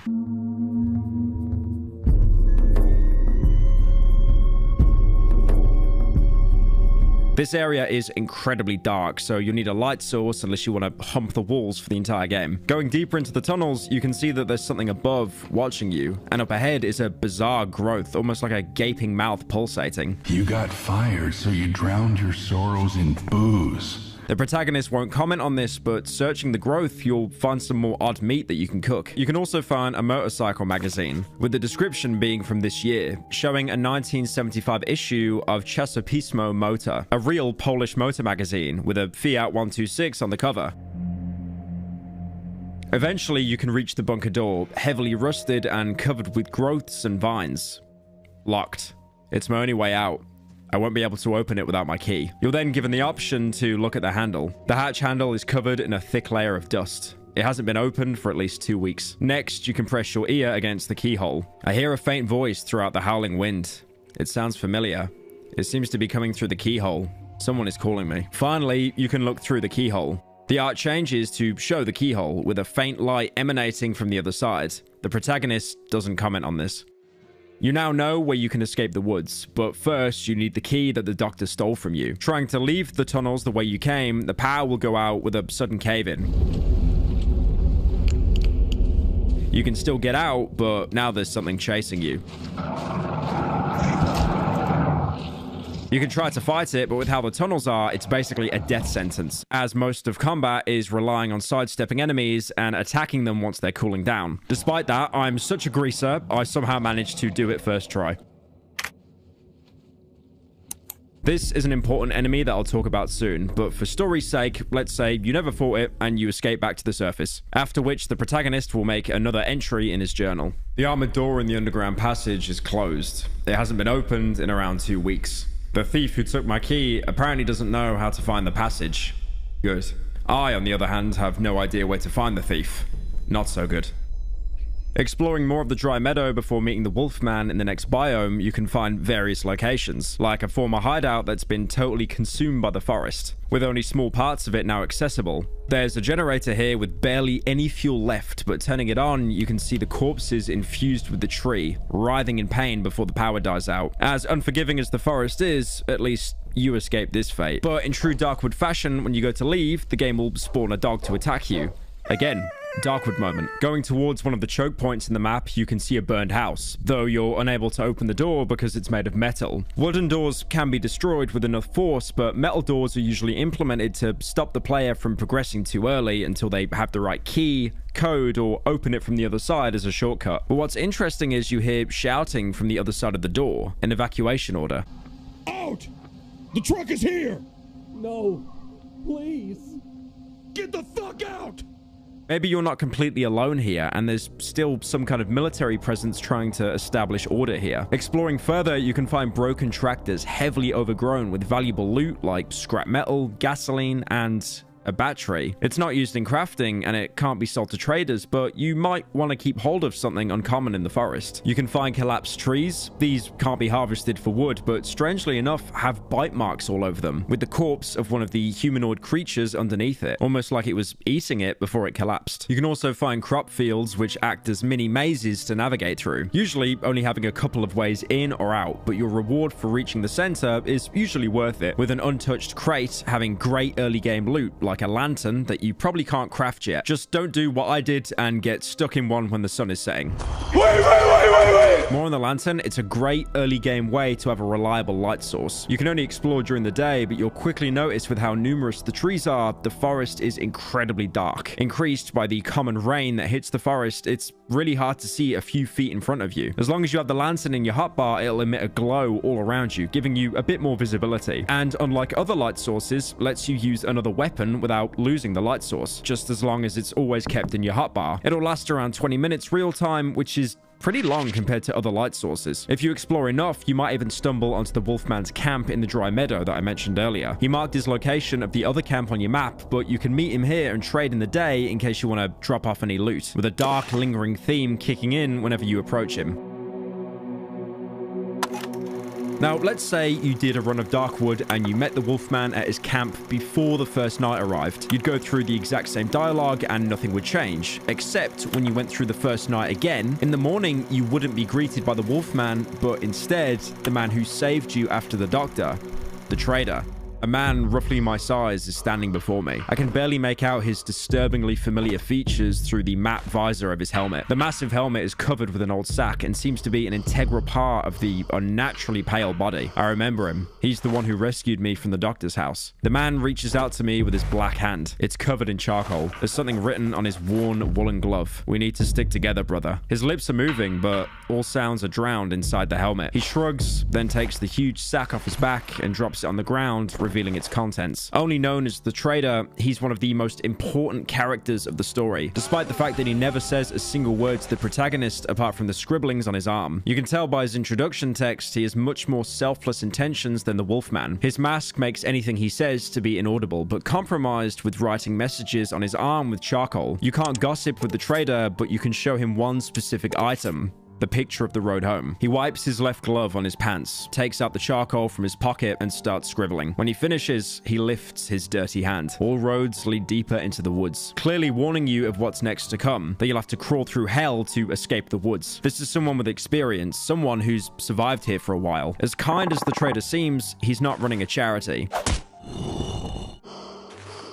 You'll still need to give him items to earn reputation to gain access to his stock, most likely so he himself can survive the woods at night. The trader will greet you every single morning after you met the Wolfman, either by surviving the first night or by finding the Wolfman first before the first night comes, with the added bonus of earning 100 reputation from him for every night you successfully survive, even giving you unique dialogue for doing so. As I approach him, the man drops a sack from his bag to the floor with a visible relief. I notice a smile on his face through the matte visor of his helmet. The man nods in greeting. Keep in mind, the Wolfman never gives you reputation for surviving the night. However, if you die during the night and spawn at the next day, you won't earn any reputation from him and get a different greeting. The man takes a step in my direction and pats me on the shoulder. He's obviously someone that cares deeply about your safety, but unfortunately, by giving free handouts, you're not going to learn how to survive the forest. If you're both planning to survive the forest, the first thing you need to learn is selflessness won't get anyone anywhere. Much like the Wolfman, the trader's inventory will be restocked with the same items every day. He has a much larger inventory than the Wolfman, but he's lacking crucial items like the toolbox needed to upgrade your workbench. He can sell you various items that are great for surviving each excursion into the woods, like for example, a flashlight. I've mentioned how great the lantern is as a light source, but the flashlight for me is a personal favorite. It's pretty expensive at 200 rep, but after the watch, it's a must. It'll shine a bright cone wherever the protagonist is looking, which can help with dimly lit areas, but also has the hidden bonus of revealing more shiny stones that you can find in the world. Most of these you'll actually walk over and not even notice, but the refracted light of the flashlight will give it a unique glint, so you can pick them up and get even more reputation. The main downside is they run out of energy very quickly and have to be refilled with 9-volt batteries, which can be bought from either the Wolfman or the trader, or you can find them in the world on random corpses. The thing is, 9 volts can be pretty expensive to buy and pretty rare to find. I say this as I'm sitting on 29 volts while recording this. Another downside is you can't use weapons when holding the flashlight, meaning it leaves you open to attack if you don't have a secondary light source on you. The trader will also sell you basic items like nails, boards, gasoline, but you know, you're like 30 minutes into the video. You know how all that works by now. He'll also sell you more advanced but very expensive consumables like the pills. Pills here! One 1 will increase your endurance so you can quickly explore before the stamina drain kicks in. Now, to be fair, this is pretty useless for how expensive it is. And also, don't tell anyone that I told you this, but if you run on the beaten paths around the dry meadow, it'll actually half your stamina drain. And these paths will usually lead you to major points of interest like other houses and key locations. But if you find some, you can sell them for a whole 30 rep. He also has healing pills. These are actually great if you're about to die. But honestly, with the panic that comes with the game, by the time you realize you need to heal, you're probably already dead. But they do have the added bonus of being quick to use, instantly removing any poison that you might be getting from walking on shrooms. But again, like the endurance pills, it's better to sell these whenever you find them. He can also sell you wire, which can be used to make lockpicks. Lockpick. As there are many chests randomly located around the map that are locked, and you need a lockpick to pry them open. It's always good to keep a set of lockpicks on you because the chests always have mid to high range loot. He can even sell you items to use in the cooker, like the glowing mushrooms you can only find yourself during random night events. Further proof that he's so adjusted to life here, the trader is able to actually scavenge at night. Both him and the Wolfman can sell you a red chicken egg. Seemingly corrupted by the forest, it glows a bright red color. Look at this little fill out on it. And can be used in the cooker. Both traders giving you a daily resource of XP if you have the reputation to trade with them. Moving on to the more advanced items, the trader will also sell components to craft guns, which is something you won't be lucky enough to experience until the mid to late game. He'll sell weapon parts, bolt handles, handgun frames, long barrels, tubular magazines, shotgun shells, small caliber magazines, and medium caliber bullets. All of these look incredibly tempting to buy, but keep in mind they're only as useful as your workbench is. So if you don't have it upgraded, you can't make any of these weapons. But let's say you greased the game and you got a toolbox from the Wolfman. You can now make the single shot pistol, Molotov, and lantern. Now, the single shot pistol is a complete scam. It's the first firearm you'll be able to craft, which will trick you into thinking you've just unlocked easy mode, despite the fact it costs 2 rare scrap metal and the even more rare or expensive metal pipe. The problem is, it's not a single shot pistol, but a single use pistol. You might be tricked into thinking that you can buy bullets from the trader, and this is the ammo to reload the pistol, but nope. You stupid. Once you fire it, it'll break and can't be repaired. This is a last resort weapon that you should only use when you're facing an enemy that you know is going to kill you at close range. Also, when taking aim, like all firearms, it actually takes a few seconds for the protagonist to adjust his sights to narrow the cone of vision, which in turn will narrow your vision of anything coming at your peripherals. But let's say you somehow got another toolbox. Another one. And now your workbench is level 4. You can make the shovel, homemade shotgun, and pistol, and this is where the game really changes. The shovel is a direct upgrade from the plank with nails and is a must. It has more durability, does more damage, and has a lot more reach. How does he do it? Again, it's like, literally does it like this. And yes, this is yet another game where the shovel becomes your main combat workhorse. No game dev can resist the sweet pull of the shovel. The problem is, it's incredibly hard to get in the early game without being a sweat. The shovel blade can be bought from traders for 450 reputation, which, to say the least, is very expensive. It's actually the highest price on any base trader item in the entire game. Other crazy important items like fabric used for inventory upgrades also cost this amount, meaning you have to actively make a choice between getting an important upgrade or a new weapon, versus selling it to buy stuff that you really need at the moment. To make the shovel, you'll also need tape. Now, good luck finding that because it is incredibly rare loot, but the traders do sell it for about 40 rep. Now my bank account hurts. But the hardest item to get hold of at the minute is the staff to put the shovel together. You usually won't find this until the next biome where enemies start to attack you with sticks, the same guys in the dry meadow that would always run away from you. Now, remember how I said how useless the single shot pistol is? It is, but if you're able to get hold of one, find someone with a large stick in the meadows and creep up on them, and then one-tap them with the pistol, you can now get hold of their staff. Excellent work, 47. Once you make the shovel, it is absolutely game-breaking in early stages, as you'll be able to two-tap or even one-tap early enemies. It functions the same as the board with nails, having 2 attacks, a charge and a jab, but the charge swing has a much larger radius than the board with nails, meaning you won't even have to go into an enemy's range to hit them with it. And because the workbench is level 4, you're able to give it 2 upgrades out of the possible 4, either less stamina consumption, more damage, more durability, or much more durability. The latter costing a whole new shovel head to upgrade, but it's totally worth it. My pick is to save for another shovel head to get that 70% more durability as opposed to 30% with just the metal pipe, and to also pick more damage, which will sharpen the head of the shovel with stones to give it more of an edge. Finally, stones do have a use apart from throwing them at rabbits. Also, the durability upgrades do stack, so if you value saving resources on fixing rather than damage, that's always an option. There's also another early game secret, which I'm only telling you about. Remember that bunker early on that we needed the key for? If you enter the bunker for the very first time with the shovel before the cave-in, you can dig a certain spot that gets blocked off after the chase sequence. It'll waste the shovel's durability, but it'll reveal a corpse holding some amazing loot, like a long barrel and a tubular magazine. Take that, trader. I'll keep my reputation, thank you very much. The only problem is, with a much more advanced melee weapon, you'll need much more advanced resources to maintain it. You'll still need wooden planks, like maintaining the board with nails, but now the nails have been replaced with scrap metal, which can only be found by trading your own reputation or disarming a finite amount of bear traps in the world. Even with the massively upgraded durability, you'll always have to keep a high stock of scrap metal to be able to repair it. Next on the workbench is the homemade shotgun and pistol. The homemade shotgun is the cheaper alternative, not requiring advanced weapon parts, but just 4 scrap metal and 2 metal pipes. That being said, the pipes are still incredibly rare loot and expensive, like I said earlier. But if you manage to make one, you'll have the first firearm that is useless after firing a shot. Oh, for fuck's sake. But don't worry, guys. The devs were actually lying here. The homemade shotgun can actually fire a whole 2 shots before turning into dust in your hands. Does that make it worth it?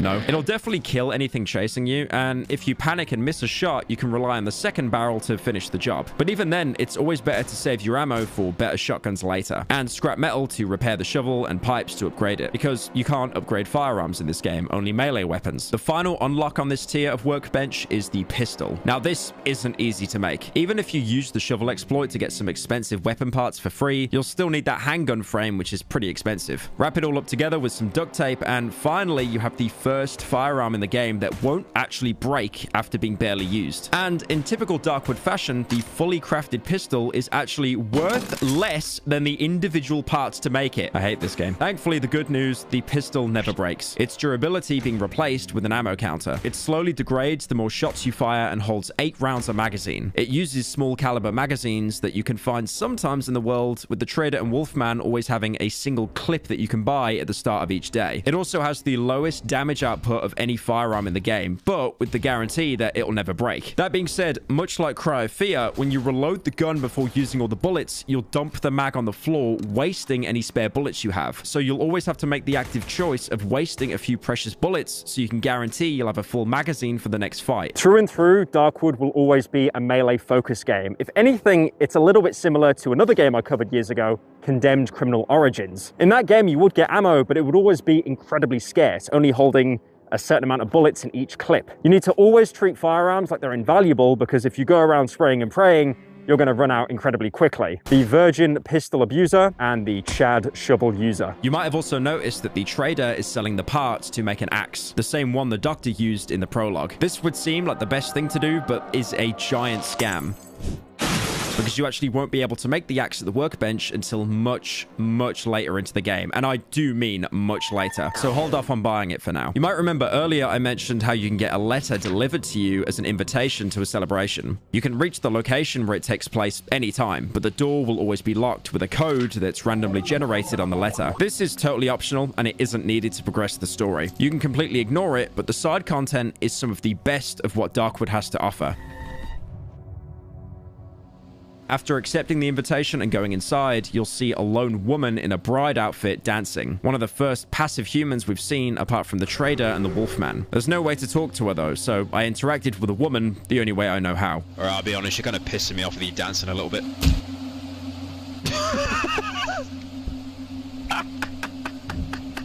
Oh, okay, that was kind of funny. Going inside, you can see what's left of a wedding, with candles on tables, and another bride quickly running away from you. Probably unrelated to what I did 5 seconds ago.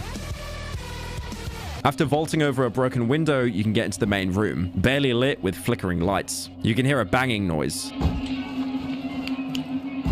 Investigating, you can see a man slamming his head repeatedly on the table. We've been waiting for you.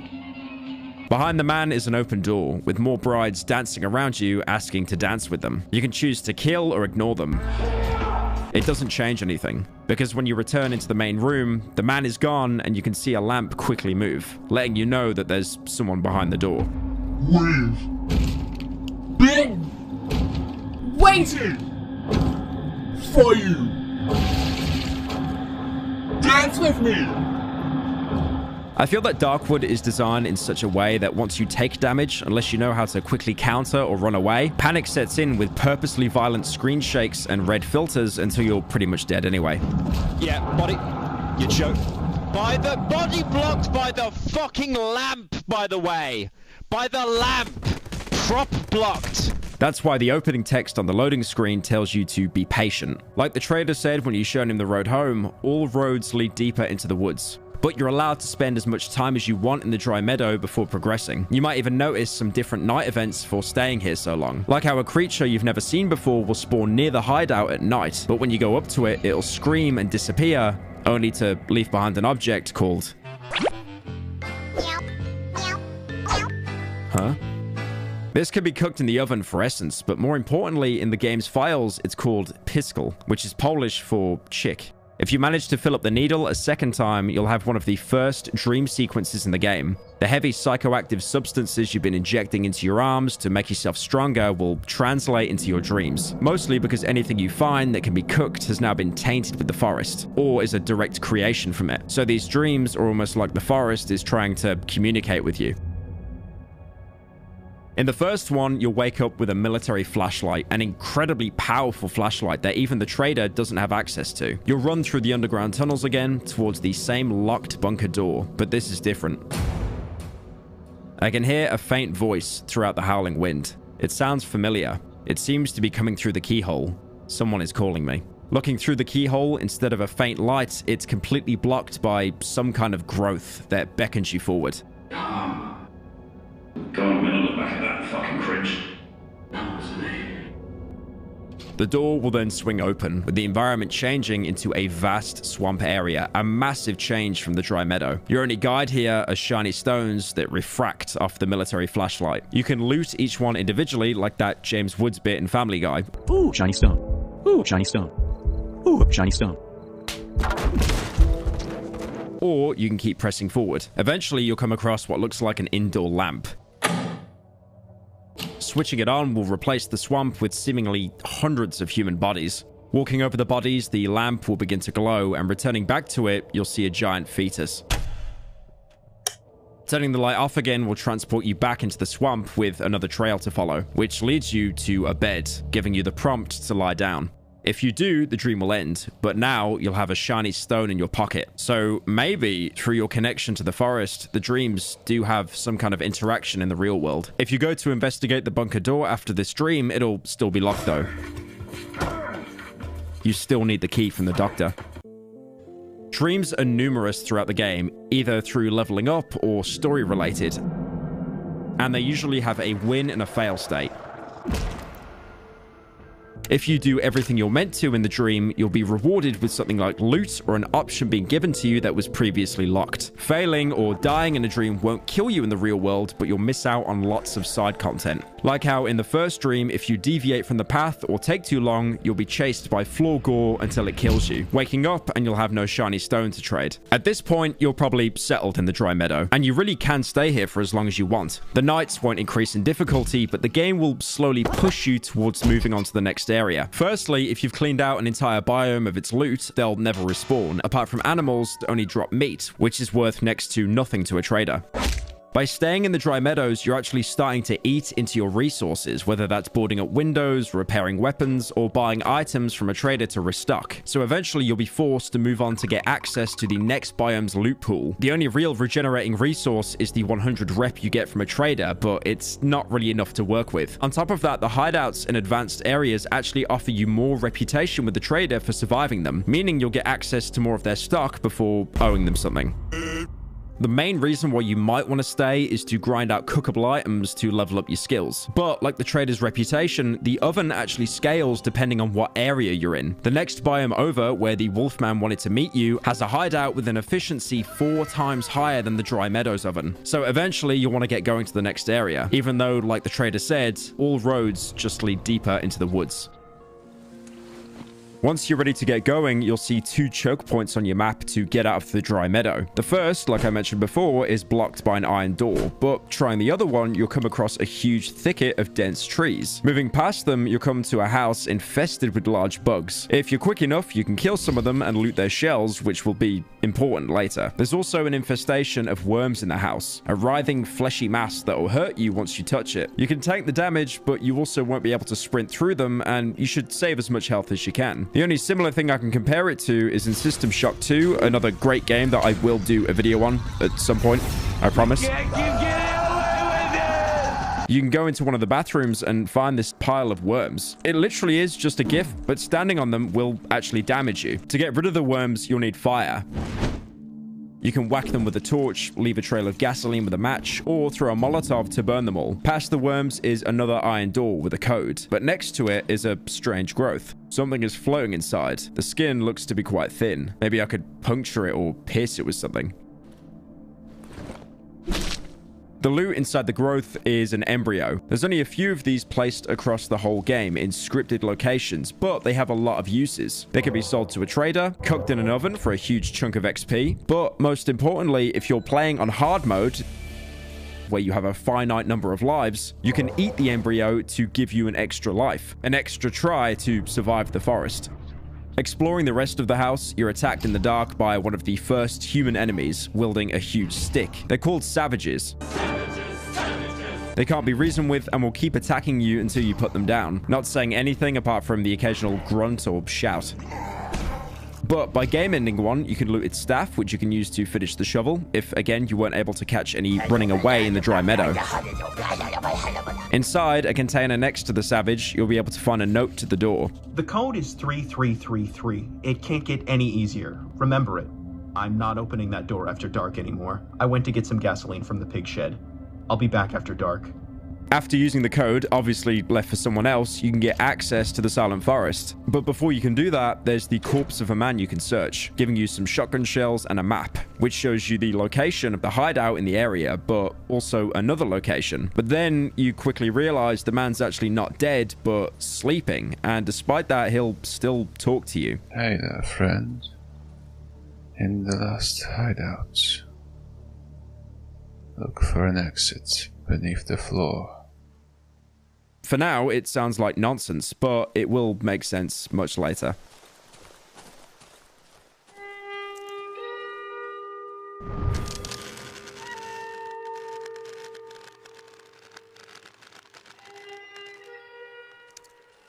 The first thing you'll want to do is set up base at the Silent Forest hideout.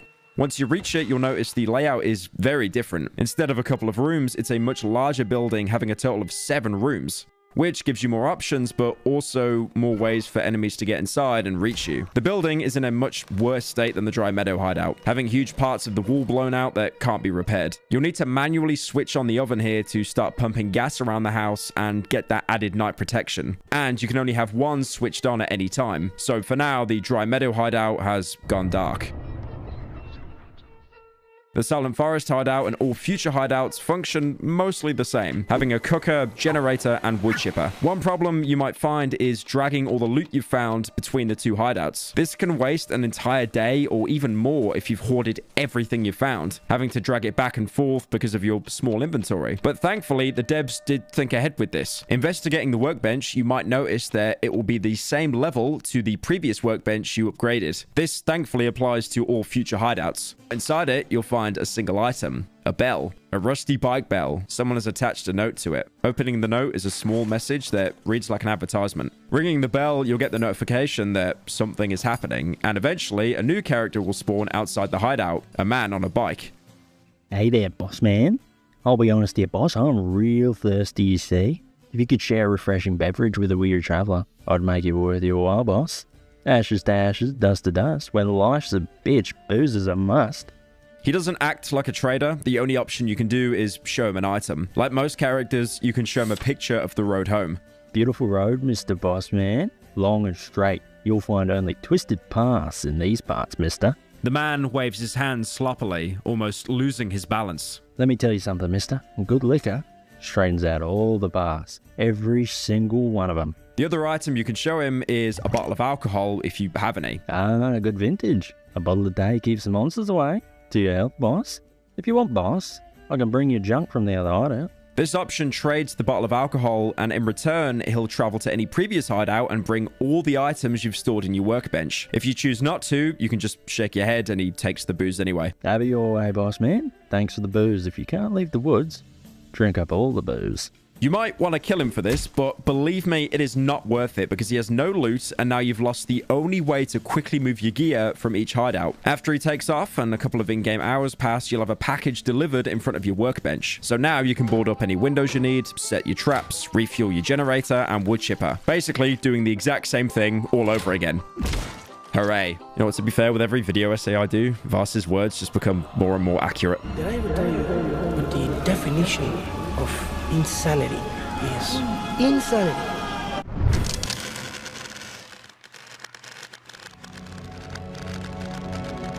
The Silent Forest is everything you've already learned from the Dry Meadow, but more difficult. The trees are more numerous, making navigation harder. There are new locations, along with making already existing locations more difficult. Mushroom fields will now be in most biomes, giving you access to cookable mushrooms. But now mushroom men have a chance of sprouting from the ground and start chasing you, making navigation incredibly difficult. This is also the first biome where you'll start to see bug nests. There's only one, but in the middle is another coveted embryo to give you an extra life on hard mode. Corpses were dotted around the Dry Meadow, and they were a pretty reliable way to get loot with minimal risk. But now, going ahead, some of these corpses, as soon as you interact with them, will explode, poisoning you. The only telltale sign that a corpse is tainted is every 10 seconds or so, it'll slightly shift around and will usually have unusual growths around it. The best thing to do with these bodies is to ignore them entirely or throw rocks at them, so you don't forget about them and run over them later. Let's just go back to him. Oh, for fuck's sake! And for some reason, shooting them does absolutely nothing. This is what you get for fucking camping. What? Dragon? What? What? I will waste a bullet on you happily. I give up, bro. This is where the enemies also become much more vicious. You're not you when you're hungry. The Rottweilers of the Dry Meadows have been mostly replaced with huge dogs, mutated by the plague, so now they have much more health and deal more damage. They attack in mostly the same way, and if you kill one, instead of dropping normal meat, they'll drop odd meat that you can cook. Further proof how the forest changes whatever stays there too long. The second are the savages. We've already experienced one attacking us in the gateway between biomes, but now they'll work in groups. They seem to be humans so affected by the forest that they've been reduced to a tribal nature, covering themselves in mud and twigs, resembling a Wendigo from the Great Plains folklore. No, not Wendigoon. This isn't an iceberg video. First type will attack you with just his fists. Not too much of a problem because your melee weapon usually has more reach. But again, they'll always work in groups. The next is the same kind of savage that attacked us in the house. They have huge staffs that have insane range. They'll swap between a long slam of the staff, which leaves them open for attacks, but also a swinging motion like you with the shovel. They can also randomly follow up their swing with another swing, so you should never get too greedy with these guys and only get close when you know they're on cooldown. Also, these guys will always drop their stick on death. So while it was kind of rare to find one in the Dry Meadow, starting from the Silent Forest, you'll basically be drowning in them. The final savage will throw rocks at you. Pretend that was a rock. And even though this doesn't do a lot of damage, they'll purposely be placed at the back of a group to basically poke you from a distance and just be an overall nuisance. And unlike most stealth games where rocks are used to distract enemies while you sneak past, these are exclusively used to poke you from a distance. The rocks themselves don't do a lot of damage, but they'll usually do it to suppress you, as the stones can interrupt your charged attacks while their friends move in to deal the actual damage. They should be your priority because they have the least amount of health and usually die in 1 to 2 swings. All of this, combined with the low visibility during the night, they make a formidable pack that you'll need to prepare for, either by setting up traps or camping open windows, because it takes them the same time to vault through one. Like most wildlife in Darkwood, they act as a group, friendly to each other, but will be hostile to others and vice versa. So occasionally, you'll see them get into fights with dogs, usually losing, apart from this one clip I found of a single savage somehow downing an entire elk. That being said, they can still accidentally attack each other, like this one time they threw a rock at their mate. Of course. Oh, he hit his mate! That's hilarious. To compensate the harder nights against the packs of savages is this hideout. Surviving a night in the Silent Forest now grants you 150 trader rep, letting you buy more useful items to help defend yourself for the next night. Also, interacting with the trader the first time after you make it to this hideout, he'll try to communicate with you more. The man stands before me, motionless. I can only see my own faint reflection in the semi-transparent visor of his helmet. Suddenly, he starts to move quicker, as if looking for something in his pockets. He takes out a piece of charcoal and starts writing on his palm. There's no way out of here, brother. He shows me what is written, then wipes it with his sleeve and continues scribbling. We're stuck with each other. After making sure I've read the second sentence, the man takes out a full tank of gasoline from his sack. He places it on the floor next to me.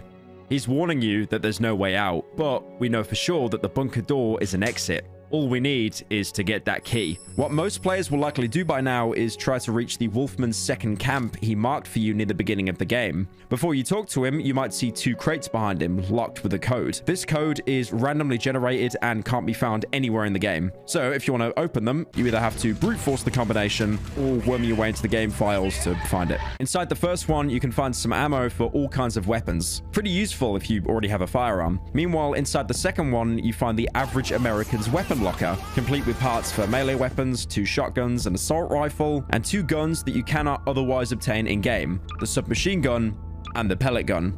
The submachine gun is pretty strong, having decent damage and rate of fire, being especially good at dispatching large numbers of low health enemies, but still holding its own against higher health targets. It uses light mags similar to the pistol, though here 1 light mag is worth 20 bullets instead of the measly 8. And the pellet gun is absolutely worthless. Really, I have nothing to say here. Just sell it back to the Wolfman immediately. I'm really not surprised it got turned into cut content. Apparently, these used to be in the game's early builds, but got replaced by the single-shot pistol. Despite that, I was actually able to find BB gun ammo despite not having any use. Again, Darkwood moment. Opening these crates will easily break the game's flow, so on a first playthrough, you should probably just leave them. But again, like I said, you basically have to run like a brute force to be able to even open these. Once you finally interact with the Wolfman, he'll be glad to see that you've made it, but again, never drops his condescending tone. I'll be damned. I barely believe my beautiful eyes. You made it! I need to admit, you're quite a resourceful piece of meat. The wolf smiles, revealing a row of sharp teeth. Time to get to the specifics. Follow the path located in the edge of the Silent Forest. You'll get to a village where you'll find a hag who reeks of chickens. Talk to her, maybe you'll learn something interesting. This will lead to the protagonist making a note of the conversation in his journal. But be on your guard, comrade. Don't let her deceive you with that kind face of hers. The selfish bitch is keeping something that does not belong to her behind the locked door in her house. Something I'm after. Bring me the key to that door, and I will tell you where to find the thing you lost. Is it fair, comrade? A key for a key? Good. Now take off. Get to work. The wolf has asked me to bring him the key to the locked room in the house of the hag that reeks of chickens. In exchange for this favor, he will help me retrieve my key. A key for a key. Seems quite fair. I shall find the hag in the village in the edge of the Silent Forest. The Wolfman wants you to reach another part of the map, an area that isn't marked in the 3 regions. But before doing that, you might want to visit the other location that was on the sleeping man's body. Heading to the area, you'll see it's a scrapyard that's been converted into a home for someone. This place looks like a scrap metal warehouse. The walls are covered with fungus and spider webs. It's very stuffy in here. I smell rosin. Rosin is a type of resin obtained from pines. It's used as varnishing, sealing waxes, and glues. So whoever's been here has been working on putting something together. Inside one of the containers, you can find a postcard with the portrait of a man with the caption, 1961, the sky is dark and the earth is blue.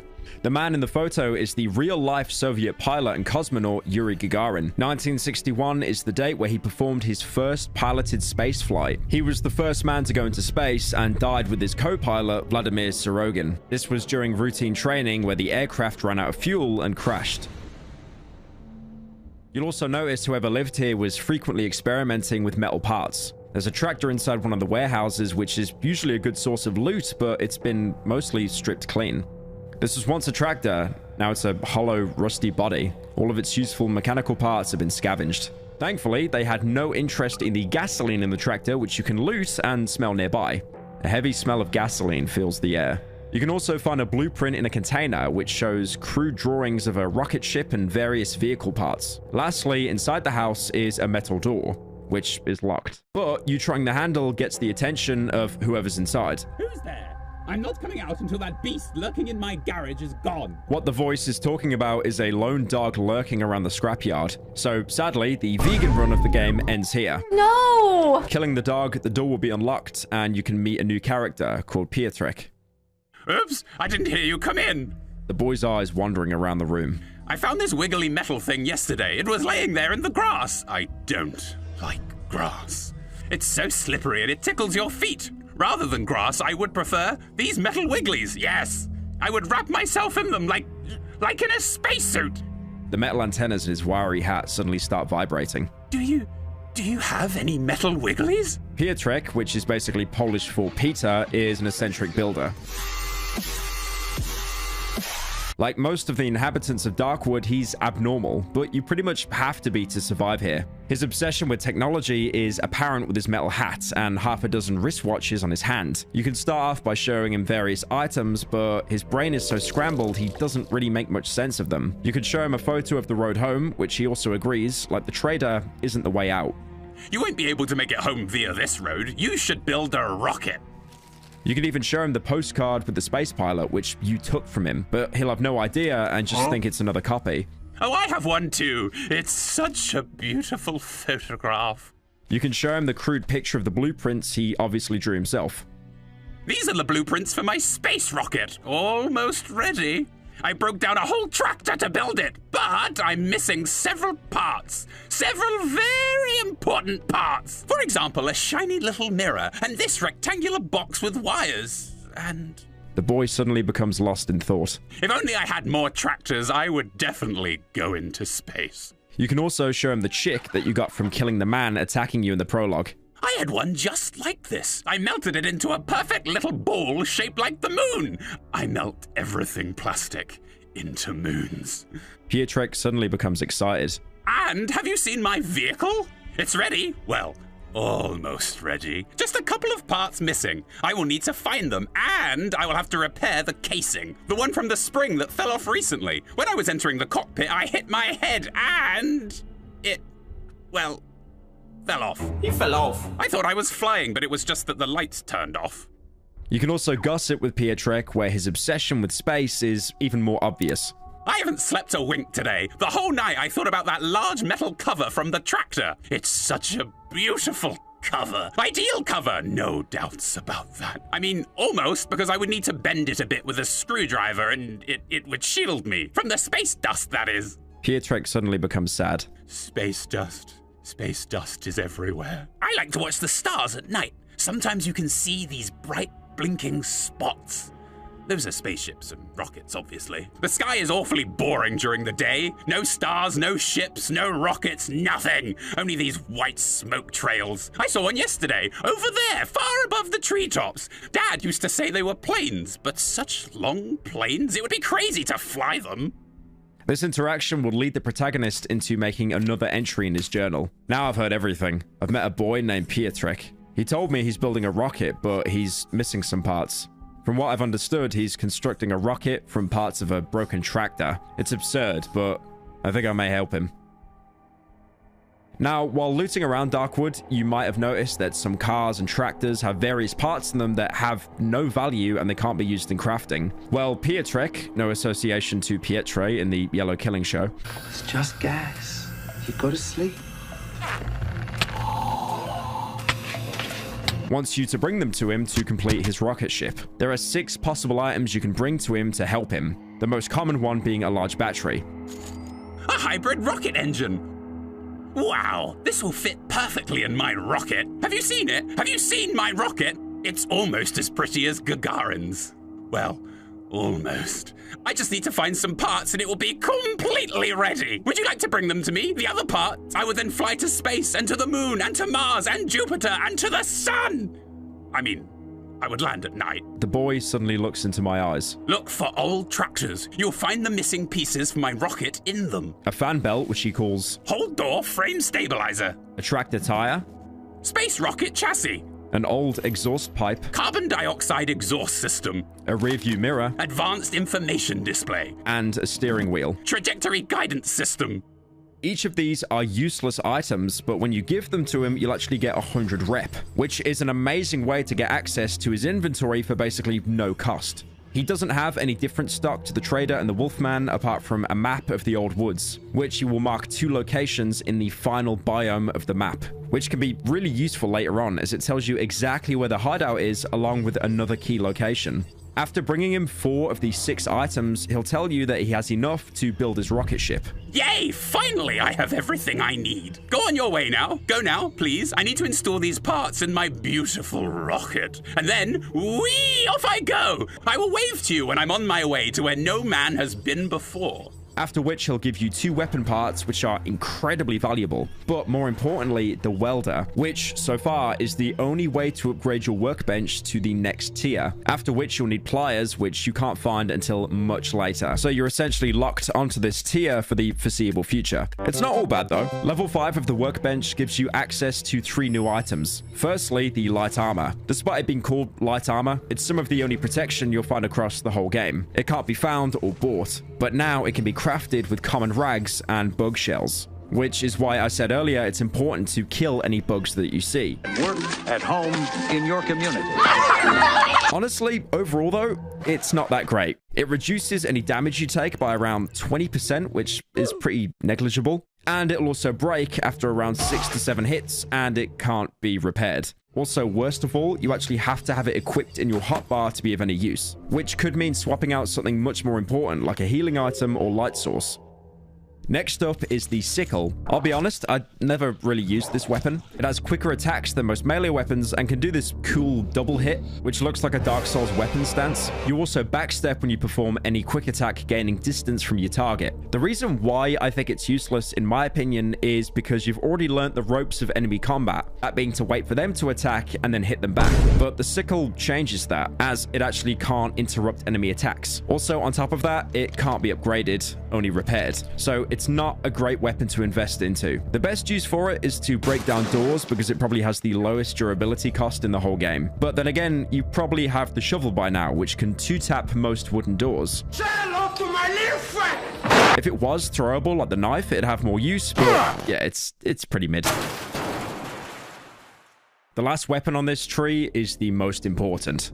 The single-shot shotgun. Like the pistol, it is incredibly expensive to make, with more precious weapon parts and a long barrel. But if you've been watching this video like a guide, you probably have both of those by now. The weapon parts from Pietrek and the long barrel from the bunker tunnels. Add some duct tape and now you have a reliable shotgun you can take with you for the rest of the game. And, like the pistol, will never break. Like the name implies, you can only fire it once before having to reload, but the reliability of the gun is absolutely worth it. Being able to one-tap most enemies up close. Dude, you're not even coming close to me here. The only problem is now finding a reliable amount of shotgun ammo, with traders usually only sparing a single shell each day. You can find it as loot, but again, like a lot of things, it's incredibly rare, usually inside homes or locked crates. Definitely save all the ammo you can going forward because the game will only get harder from here. Now, this sounds like a great way to end Pietrek's story. You gave the delusional Polish man a bunch of random tractor parts, and now he thinks he's going into space. Well, there is another outcome to this quest. If you talk to Pietrek and then shown any of the items to the Wolfman, he has another idea. You've gathered some junk to show me. You excel yourself, meat.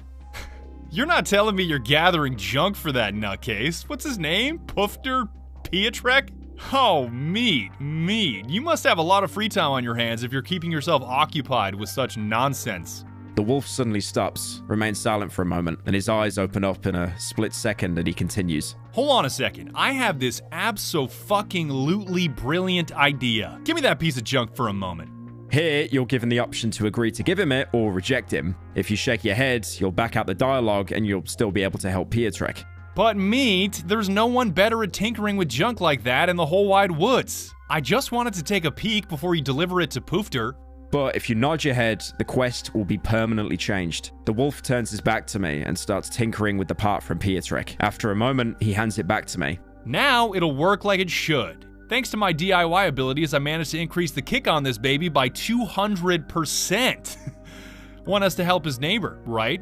Meat? Run to Poofter and give it to him. Just don't forget to wave him goodbye before his flight. You can then give Pietrek the rigged vehicle part, to which he'll be thankful for not noticing it's been tampered with. The quest will play out the same with him leaving, but will have a very different conclusion when you next see him. I know it's easy to compare everything to Dark Souls. I'm pretty sure I do it 5 times a video, but quests here really do function in a similar way. It's not always apparent that there are different outcomes to finding a solution, and the most part, all you can do is say yes or no to conversations. And sometimes the results aren't actually what you're expecting, either being given a huge reward or nothing at all. Nothing at all! Most importantly, pretty much any single action you do will autosave the game, so there's no way to save scum. If you've made a choice, you regret it because there's only one save file for each playthrough. We'll come back to Pietrek and his rocket later, because for now, he's been removed from the story. Exploring more of the Silent Forest, you might come across various tank wreckages. These are Soviet T-26 light tanks, which were used in the Second World War. But now they're broken down and not of use to anyone, usually being protected by savages. Despite that, there can be great loot for ammo and anything else the military here left behind. One corpse next to a tank will even have a single-shot pistol, meaning whoever was here was also known to improvise with homemade weapons. You can also find a layer of savages, with more ritual shapes being drawn into the dirt and shoot out trees that they've probably been eating. You can find the graves of savages here, with the protagonist saying upon examination, "A body of some savage lies in this hole." You can find a cross in the layer, a crucifix of Jesus, covered in mud and twigs. If anything, more resembling one of the totems from the Blair Witch franchise. Savages in this cave will be passive and run away from the protagonist, apart from one, covering himself in dirt. He'll pay no attention to you, too occupied with burying himself alive. You can kill him, but there's no reward as he doesn't drop any loot. Funnily enough, the devs refer to the savages in the game files as rednecks. Venturing further, you might stumble upon a giant hole. It has no purpose apart from being a location on the map you can use to navigate, but it also reveals what's really under the surface of the forest. A massive underground network of roots. Assuming these roots are also spread everywhere under the forest, they can explain its rapid expansion and why you can't just cut trees down. The problem obviously lies much deeper. One of the final locations you can visit is a small cottage, usually nestled on one of the borders of the Silent Forest. It's been partially absorbed by the forest, but you can still navigate through a tunnel formed out of tree roots. You'll notice a door ajar, and going inside to loot, you'll actually be attacked by one of the few humans left in Darkwood. Fucking thief! Get off my property! This is one of the more morally grey moments in the game, because from this man's perspective, he's had an intruder break into his house and steal his property. He's really just defending his land, much like how you do every night when people try to break into your house. Thankfully, I know exactly how the stand your ground law works. You gonna stop chasing me? Alright, I'm gone. I'm off your property now. Surely leave it. Stop! 360. Unlucky. If you loot the rest of his house, you'll find a key on a corpse which you can use to unlock a crate back at your hideout, giving you access to some decent loot. Going back onto the Wolfman's advice and going into the village, you'll find the entrance at one of the borders of the Silent Forest, where the grass is slowly replaced with a concrete road, almost resembling the photo of the road home. Trees have been knocked down, and upon examining one of the last few standing, you can see a gutted pig tied to the tree. The village has a few different features to the rest of the game. There's no map to navigate, and time freeze is in effect until you go back to the Silent Forest, so you're free to explore here with no worries about the night calling. The first thing that will probably grab your attention is a shrine at the entrance to the village. Investigating it, you'll see a shiny stone has been pressed into the mud-covered head. This was originally a statue of Saint Mary, Mother of Jesus, but it's been covered in mud and twigs, much like what the tribals have done to themselves. You have the option to leave it or to carefully remove the stone, giving you another shiny stone for trading. If you head to the right, you'll come to a heavily barricaded house with a door that's locked on the other side. It's impossible to enter without removing whatever's blocking the entrance from the inside, so you'll have to leave it for now. Going left, you'll see a crop field, and going inside, you can see for the first time someone who isn't a trader who's not actually aggressive to the player. Despite that, they're still pretty standoffish. Who are you? Get away from me. You'll even get the message. The villagers turn their heads away from me. I don't think I'm welcome here. This is one of the last holdouts in the woods. A few dozen or so villagers that haven't fully succumbed to the plague. They're acting territorial because that's really the only way to survive in the woods. They won't trust any random that shows up to not steal their crop when they turn around. Most of the villagers are still incredibly traumatized, despite still holding onto a safe haven. Like how if you cross a wooden bridge, you'll come to a house that's been completely destroyed, with only the bare foundations left, with a single woman inside, sat in the chair, motionless. The woman stares at the ground with a dead look. Searching a chest next to her, you can find a small plastic doll that's been heavily burned, missing an eye. Only when you go to leave does she say a single thing to the protagonist. Kill the pig. Meanwhile, other people in the village seem to be thriving, probably because they've disconnected entirely just to cope. Like this woman repeatedly washing her clothes in the dirty river. Our woods are so beautiful this time of year. You'll see more desperate villagers banging on the door of people's homes, demanding food because there isn't much left. Where's my meat? I should get 2 kilos of meat for this month. Antec won't save you this time. You hear me? Give me the fucking meat. You can also get the first mention of the doctor from the prologue here, with a villager briefly mentioning him. If he ever tries to come back. Fucking quack doctor. Searching the bonfire, you'll find a burned doctor's bag. So it's apparent that he was a doctor from this village before cutting loose and isolating himself deeper in the woods. You can go inside the house where the woman was demanding her ration of meat, but only the lobby is open with the main part of the house locked. This seems to be the mayor's house of the village. What now? Get the fuck away from my home! There is no more meat! The sow is starving! She gives no pigs! Get! We're all at Anticlus! There's a visible basement opening, and even though it's locked, you can hear what's most likely Antec down in the basement. Many of the villagers are sat on their own, talking complete nonsense. I hear you.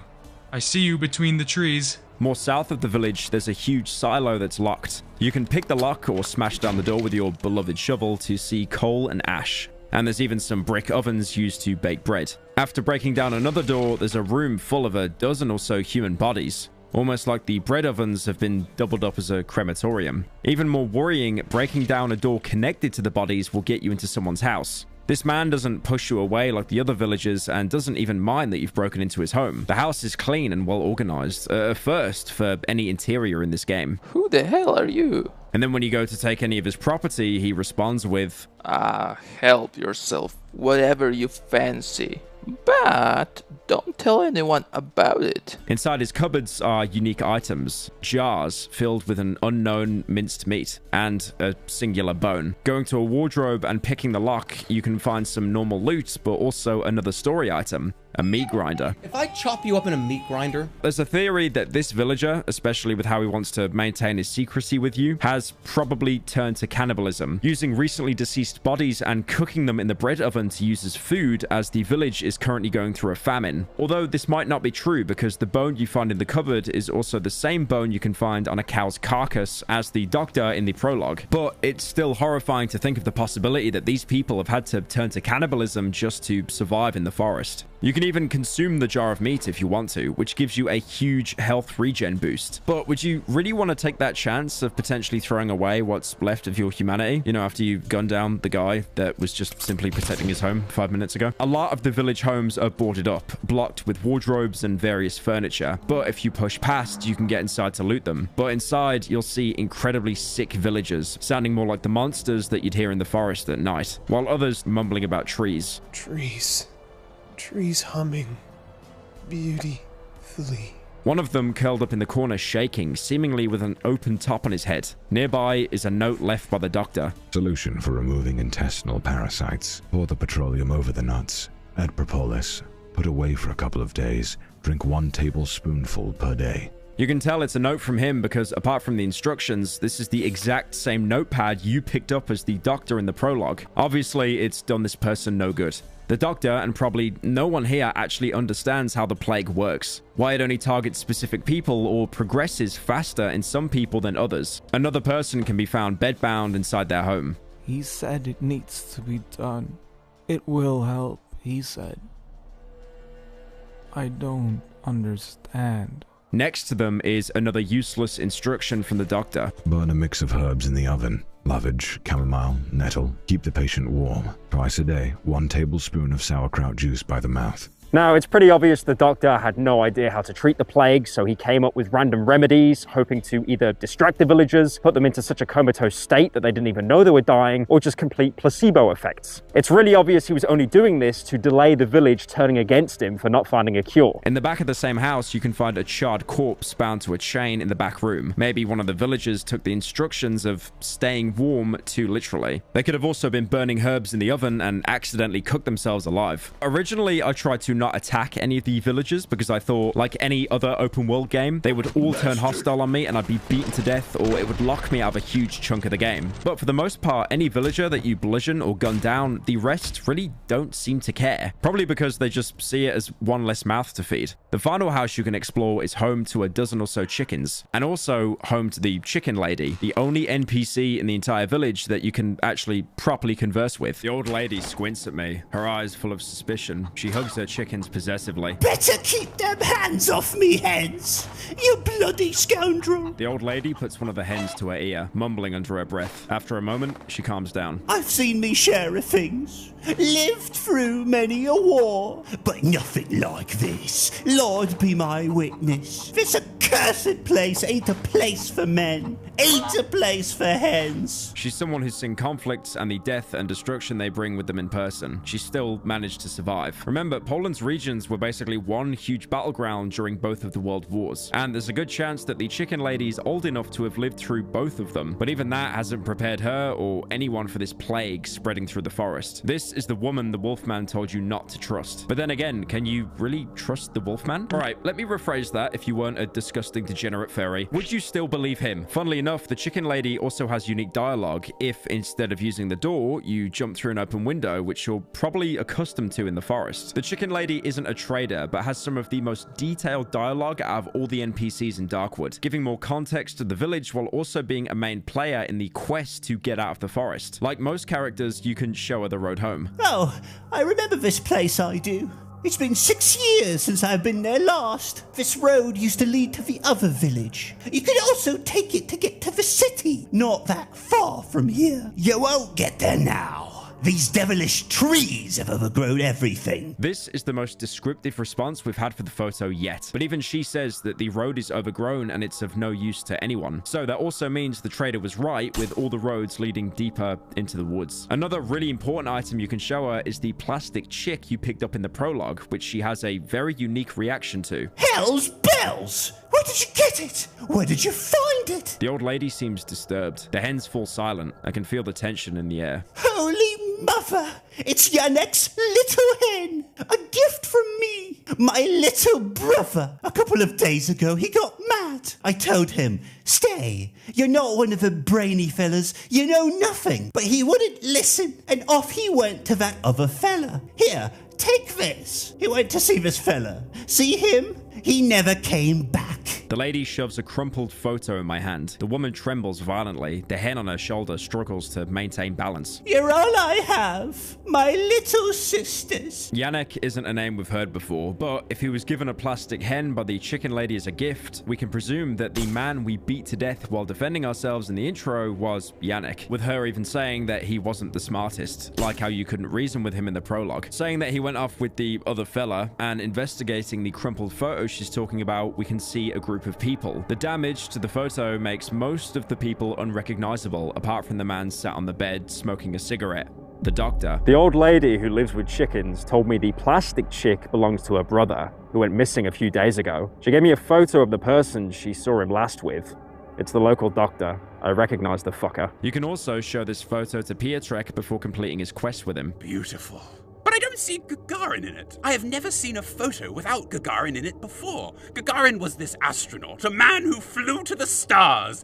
I'll reach the stars too.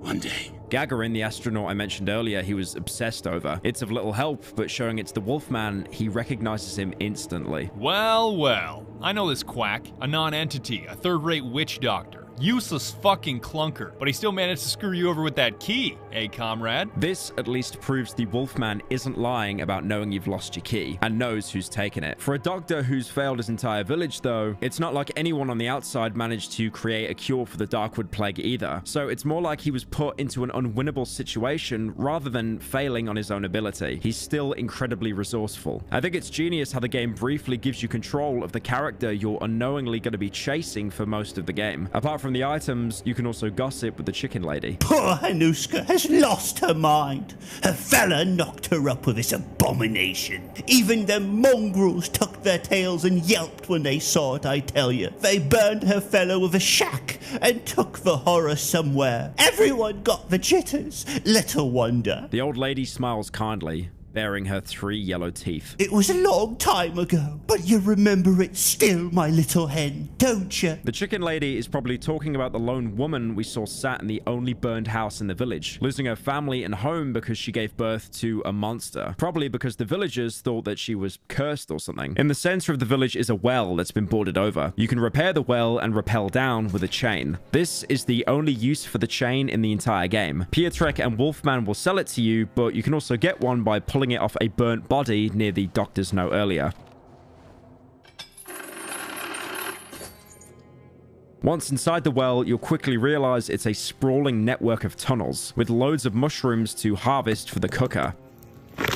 Yeah, nice big Genopolis. Except you'll quickly realize that you're not alone.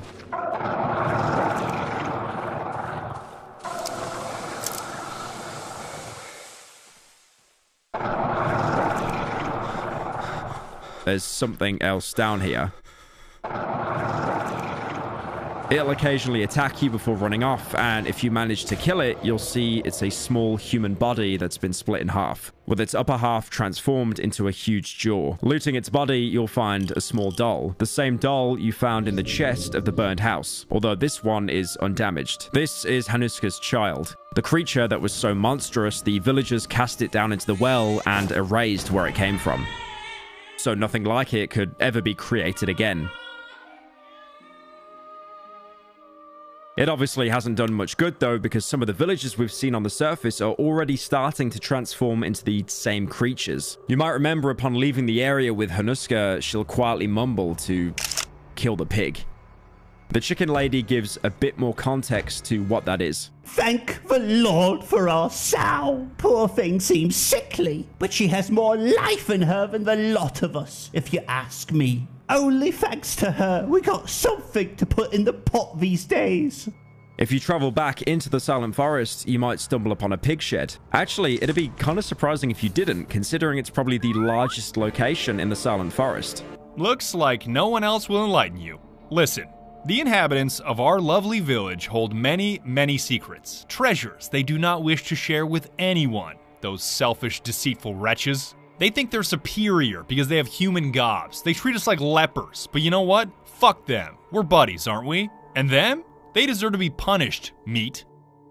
The wolf moves closer to me. Hear that squealing? It's one of their secrets. The wolf grins, listening to the distant sound with great relish. Find that pig shed, meat. Make that squealing stop, and the treasure will be yours. It's a heavily guarded and fortified location, only having a couple of ways inside. But when you do enter it, unlike the village, you'll be instantly attacked by villagers trying to defend whatever's inside. Who in the flying fuck goes there? I'll rip your head off! Again, the villagers obviously don't trust you, but earlier in the village, you couldn't really do much harm to them, apart from straight up murdering them all, obviously. But here, the stakes are higher than 2 or 3 people being clubbed to death. Some of them will drop a pitchfork when killed, a weapon that has much more reach than the shovel, but less damage. Having a jabbing attack that can actually get stuck in walls if you're not careful, forcing you to pull it out. You can repair it and upgrade it much like the shovel, but honestly, like the sickle, I never really used it. Going deeper into the barn, you'll see a dozen pigs, obviously the main food source for the villagers, hence why they were so aggressive when an outsider came near. Real food is scarce in the woods. Most animals and plants have been mutated beyond all recognition. Inside, you can find a Polish communist flyer, showing a woman taking care of some pigs. Yummy, yummy slap. with the caption, "Improve the prosperity of villages for the prosperity of cities." The pigs here were obviously used as food for the cities before the woods cut them off from civilization. Another villager tending to the pigs will spot you and say, "Get out of here, you fucking freak! I warned you!" The last villager defending their food will shout at you, "Don't come any closer!" After dealing with them, you can find what the villagers are protecting. A gigantic pig called the sow.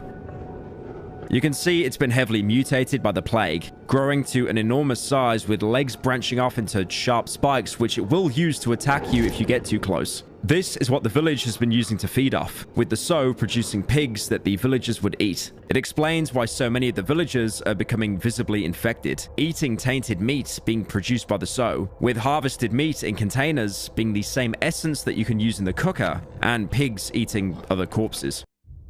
You might remember the mayor of the village saying the sow isn't giving birth to any new pigs, and that's why the village is starving. If you go around the side of the barn near the pig shed, you'll see a cut cable, and investigating the lever next to it, you can see the villagers are using some sort of short burst of electricity to stun the sow and harvest and feed it without killing it. If you go back to the village and kill Hanuska, on her corpse you'll find a knife and a cable. She was the one who cut the cables, probably to get back at the village for throwing away her child and killing her husband. She did it while a pig farmer was tending to the sow. When the electrical charge stopped, there was nothing to stop it from killing him. If you manage to get past the sow, which is incredibly hard without wearing light armor and heal spamming, you can quickly loot the corpse next to it and get a note left by the pig farmer. "It's time for my piggies to go to bed, the great big mother piggy has said. So I will count them first to see if all my piggies come back to me.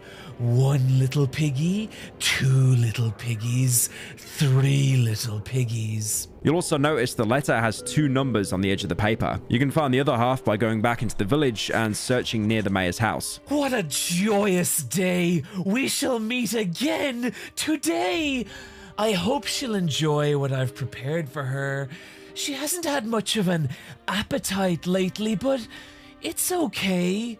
We have our ways around that, don't we? She must eat rich meals. I've dug out something delicious for her today. My queen, only I can be close to her. No one else! No one! No one else will get close to you anymore. You need to eat everything I've brought you today. If you're mannerly, I shall show you something I've found in the woods. This letter hints that the pig farmer has been digging up human bodies of dead villagers to feed the sow, which might be the reason why the meat it produces is tainted, as most of the corpses in the forest end up infected, even if they died from, natural causes. Why'd you give me this fucking thing? I thought it was airsoft. It might also hint that the farmer himself was going insane, calling a mutated pig his queen. Similarly, how Discord admins call men their kittens. Hug you while rubbing you against my huge, sweaty moves. With the complete code, you can now use it to open a crate in the barn, which will give you a picture of the farmer before his demise with the sow. But if you killed Hanuska or bought a cable from Pietrek, you can repair the cable to the village. You won't get a reward for it, but the chicken lady will comment on it. People say some fella fixed that machine in our piggery, changed them cables or some such. Maybe he's the same fella that cut it. His conscience surely got to him. It won't bring our sow's guardian to life. He was the only one daft enough not to get the jitters when feeding our sow. But Lord only knows. Wait till they get hungry, and 10 fellas will come to take his place. The machine is working, so we just need a new volunteer. By fixing the cable, we might have just given the village a chance to survive. Whether that's saving them or just prolonging the inevitable is a whole different matter. The Wolfman will also catch wind that you fixed the cable and comment on it. I've heard someone took pity on the poor villagers and fixed the cables in the pig shed. Some good soul. An angel of sorts. Probably crawled out of the ground. People like that haven't been seen in these parts for a long time. The wolf pierces me with his look and grins. A string of saliva lands on his hole-riddled jacket. Dear meat.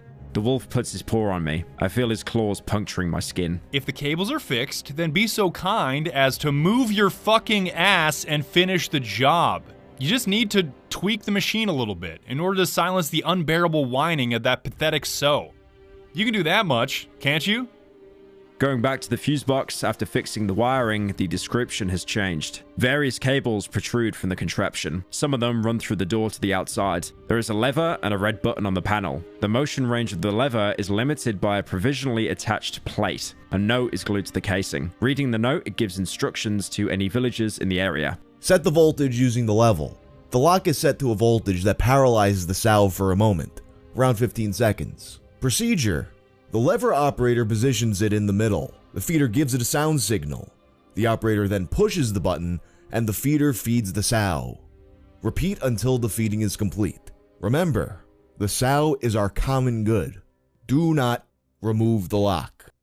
Without the functioning cable to stun the sow, the villagers were unable to feed it, so that's why she was starving and not outputting any more offspring. No one could have starved. You can stun the sow with the intended voltage, which will do pretty much nothing. But you're also given the option to break open the lock on the lever, giving you the ability to hit the max voltage. Hitting it, you can hear the sow wailing in pain as smoke rises above the barn. This is the most effective and easiest way to kill it. You can do it through normal means, but ammo is expensive and does very little damage to the sow, while Molotov cocktails also barely tickle it. Returning to the Wolfman, he's incredibly happy to hear the sow is dead. Bravo, meat. No more squeals. Suddenly, the wolf slaps me on the cheek. I can fucking hear the pitiful sobs of old wretches and the pleas of peasants begging their beloved forest to bring back the sow's life. Poor fuckers have no idea I'll be the only one to hear their cries. The wolf bursts into laughter. This is music to my ears, meat. Their lamentations make me calm. Finally, I'll be able to sleep soundly. I'll bet they'll attempt to break through the wall of trees. Ugh, what a shame I can't breathe in their desperation up close. Meat, just one more thing. Say hello for me when you're in the village. Send them my greetings. The wolf checks his pocket, his paw trembling with excitement. He takes out some item and throws it on the ground. Here. He'll then reward you with a single hotbar upgrade, a very small benefit to how much you've fucked yourself for the rest of the game, although this is the only way to get more than 6 hotbar slots. So it's up to you if condemning a whole village to starvation is worth it to get a 7th inventory slot. You know what, actually? Don't answer that question. Killing the sow was never needed to progress the main story. You might have thought it'd help because of how non-linear the quests are in this game, but it was only to make the Wolfman happy, and with the sow dead, the game will change drastically. Upon returning to your hideout, you'll see a bloody circle of pig heads on the floor, kindly letting you know that the villagers know where your base is. When you next return to the village, you'll see the corpse of the sow, with villagers praying for it to come back to life to feed them. The villagers are in an even worse state than when you first saw them. Villagers know that without the sow, there is no other steady food supply apart from a few potatoes or resorting to cannibalism. We're never going to make it. These woods have no end. They'll definitely all starve and die. Investigating a newly opened path, you can see one villager trying his hardest to make some kind of dent in the woods, chipping away at the trees with his axe. My hands are killing me. Stashik, it's your turn now. He's made some progress, but the network of trees probably stretches on for miles, and any progress he's made will quickly grow back. Killing him, you can loot an axe head, which you can use later. Before leaving the village, you'll get someone calling out to you. Hey, you! The village leader wants to have a word with you. He's waiting inside. You're now finally granted access into the mayor's house. It's empty, but you can investigate the cellar. This place is cold and smells of raw meat. Eventually, you'll see the town's leader through a small crack in the wall. Come here for a second. It's him! He's the one who killed our sow! Unleash Antic! Antek is the same person hinted at earlier as being unleashed on the villagers that were asking for more rations of pig meat. It's a monster similar to the child in the well, but an adult version and hooked up to a long chain. It shows the hypocrisy of the village, how they'd cast an infected child into a well, but weaponized an even more dangerous adult plague carrier to use as an enforcer, despite it having no capacity to be reasoned with. After you dispatch it, the other villagers will attack you. That is, if you didn't get a cheap hit in the crack in the wall beforehand. You can get some rare loot, like a welder and chain. You can still speak to the chicken lady, apparently unaware of what you've done, but just grieving for the sow. Someone killed a wonderful pig, the only sow in the village. What now? Where are we going to get the meat? I won't let them butcher me, hens. Even if they come for me, I won't let them. Because this is totally optional, you make the active choice to make the game harder for yourself and doom the entire village. You could see it as quickly putting an end to their prolonged suffering, as them eating the meat would surely have slowly infected them all anyway. But was it really your decision to make? On top of that, only some of the villagers seemed to be affected by the plague, so there was a chance that if you didn't kill the sow, they might have had a chance at surviving. This choice weirdly mirrors the first choice in the game, whether you should have put the dog out of its suffering or leave it to maybe recover. Back then, the choice to end its torture was a fairly murky one, and now you've done it to a whole village full of people, and these guys won't go out as quick as a single hit with an axe. Back in the pig shed near the fuse box, to stun or kill the sow, you can find a broken mirror on the floor. This is the only time we see him up close in-game. Barely visible through the broken glass, wearing a straw hat, scarf covering most of his face, but what skin you can see is grey in color. You've been heavily affected by the plague, either through exposure from injecting essence to level up, or staying in the forest too long. There's only one line of dialogue. You are one ugly bastard. I guess you got what you deserved. This line lines up with how earlier on the Wolfman called you repulsive and how the villagers look away at you, calling you a freak when they see you. The animation shows the protagonist clutching his hands, disgusted with his appearance. There aren't any more lines of dialogue.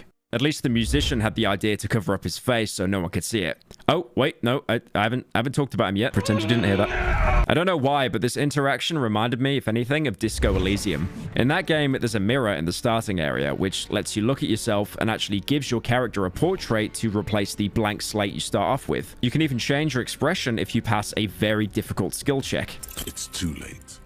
Like an image on film. Just like in Darkwood, this mirror causes self-reflection in the protagonist, although that entire game is about realizing who you are, so it isn't really surprising. But let's rewind a bit and say you didn't kill the sow yet or even talk to the chicken lady, because again, there is so much more side content in this game which can be incredibly easy to miss if you're only focusing on the main story. If you've been scavenging the Silent Forest for supplies, you might have got enough essence to level up your skill tree again.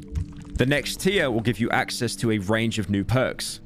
Acid Blood, Third Eye, Runner, and the negative perks, Poison Vulnerability, and Fearful. Like I said earlier, each tier you can choose 2 positive perks, but you're forced to pick a single negative perk. After that, the entire tier is locked out, and you move on to the next one. Firstly, the positives. Acid Blood, which sounds amazing, is honestly god-awful. It turns your blood acidic, like an alien xenomorph. So whenever you take damage, you'll drop a small pool of blood that'll actually damage enemies that touch it. Now, enemies do take some damage, but it is incredibly small. And also, the acid pool will vanish after a couple of seconds. It never stun locks enemies either, and with blocking not being a feature in Darkwood, it's pretty hard to hold enemies in place to get them to sustain enough damage for it to be worthwhile. Also, keep in mind you'll have to take damage to spill any blood in the first place. So, if an enemy's that close, any acid blood will be pointless because they'll probably already be getting another hit in and finish you off before the blood can do some real damage. Next up is Third Eye, an active ability that for 60 seconds you'll be able to see everything around you, removing the narrow vision cone that you're used to. This reveals everything, both loot and enemies sneaking up on you. If not for the limited time of 60 seconds, this would be completely game-breaking. It's amazing how easy Darkwood is when you actually have the hindsight of being able to see everything around you. Usually when you take damage, your character will get knocked around, in turn messing up your vision. And if you try to run away, you'll only have the audio cues of where the enemy is, unless you want to risk some of your momentum to get a proper look. Third Eye removes all of that and is a great way to survive parts of the night where you'll have to camp multiple corners but don't want to keep switching between them. Runner is the final positive perk, another active one giving you unlimited sprint for 20 seconds. It sounds like a short time, and it really is, but it can get you out of really bad situations, like making it back to the hideout before nightfall or cutting loose from an enemy that you just can't beat and you've wasted all your stamina trying to kill. Anytime you open up the menu to use an active skill, the game will also slow down, giving you the time to activate the skill and get out without getting stun locked mid-menu. So those are the good ones. Now for the bad ones. Poison Vulnerability is pretty bad, which means it's good because it's bad because it's a negative perk, I think. It'll change the protagonist's body so he'll be more susceptible to any poison damage. So what would have been an inconvenience stepping on a mushroom could now end up killing you. Okay, I'm losing health very quickly. No, it was a bit! Please don't die for fuck's sake! And it will make the rest of the game harder because as you progress to new areas, these mushrooms only become more numerous. Thankfully, like I said earlier, you can make antidotes or take pills to counteract that. Fearful is somehow even worse. It'll make the protagonist more anxious. Whenever you take damage, your cone of vision will become incredibly narrow for a few seconds, which can be a complete run killer, especially if you're trying to keep tabs on multiple enemies. You can counteract this with Third Eye, but that can only be used once a day, while Fearful will kick in whenever you take damage. Injecting enough essence, you'll probably pass out and have another dream. This one's very different, as you're somewhere far, far away from the forest.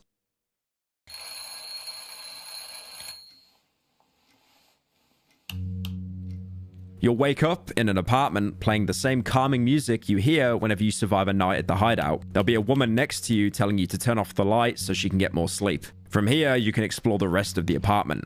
Going into the living room, you can turn on a black and white TV set. Yay! Stars are falling from the sky. They twinkle first, and then they fall straight into your paws. But Floppy Bear, these are not stars. It's snow. What are you talking about? These are surely stars. I can see. You can walk around the rest of the house to see it's just a normal Polish apartment with a kitchen, cooker, and bathroom. This kind of living space would probably cost around $2 million in today's housing market. You can search the cupboards for normal household items you can never find in-game, like detergent, spray cans, scissors, and even fresh pears. Surprisingly missing is the bottle of spirit that's at least 70% alcohol, which is pretty much present in every single Polish household. I guess that stash is just hidden away pretty well. Looking outside, you can see sidewalks and other apartments. It's amazing how something so normal seems so alien in this game. Eventually, though, the facade will stop.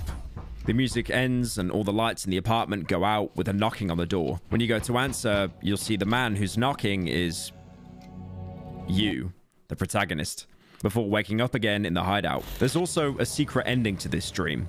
If you answer the door but never look at the protagonist, you can shimmy past him and walk down the corridor, opening another apartment door and walk down a corridor filled with chairs and valuable shiny stones. Reaching the end, you'll see another TV set. Teddy, drop here. You shouldn't be here. The dream will end and you'll wake up again in the hideout. Teddy Drop Ear was a Polish stop-motion children's animated show, which ran from 1975 to 1987. And as we know from examining various magazines in the real world, the current year is 1987. By now, you might feel ready enough to explore the rest of the map and head towards the third and final area, the Old Woods. You can access the Old Woods as soon as you reach the Silent Forest. There's no quest or items you need to get to the next area. The devs knew you'd try this, so placed its most common enemy on the bridge waiting for you. This is the Chomper. You've seen them before, either chasing you in the underground, the wedding, or in the well. But the Silent Woods are the Chomper's hunting grounds. Unlike most other enemies, they won't wait for you to leave, but will instead attack you on sight. They're humans that have been infected with the plague so severely, their entire upper torso has been transformed into a giant jaw filled with teeth. An obvious reference to the 1982 film, The Thing. It actually came out a couple of years before the game is set. That film featured a scene where one of the characters' heads split in half to form a jaw, similar to what you see here. Some of them will start out sleeping, waking up if you get too close, but the majority of them will be roaming around this biome. They have nearly as much health as you do, and their rapid attacks can easily kill any player. The main reason they're so terrifying is because they still show some level of intelligence, being the only enemy so far to dodge away from your attacks the same way you do. So baiting them into attacking and hitting them like you deal damage to pretty much every other monster in the woods might not work here. You can always rely on guns, but again, these are rare and ammo is expensive. If you kill one with a melee weapon, instead of dying, it'll split in half with its torso dragging itself towards you. They drop odd meat when killed, which you can use again in the cooker, but resource-wise, it's usually best to avoid them entirely. Thankfully though, because they're carnivores, you can actually bait them with meat to distract them. If you really want to go into the Old Woods, the first priority should be to get to the biome's first hideout and set up a base there. This location is even larger than the Silent Forest hideout and is vastly different from any previous ones. Instead of being a cottage or a large house, this is a sprawling complex and is the most difficult place to survive out of all three regions. This is probably where the majority of the military was organized before being separated. You can even find a letter of desertion in one of the drawers inside. You can also find a gentleman's magazine, again with the current year's issue. The devs really want you to know what year this game takes place in. Despite this probably being a military outpost, it's been picked clean with no firearms or ammo left over unless you get lucky searching a container.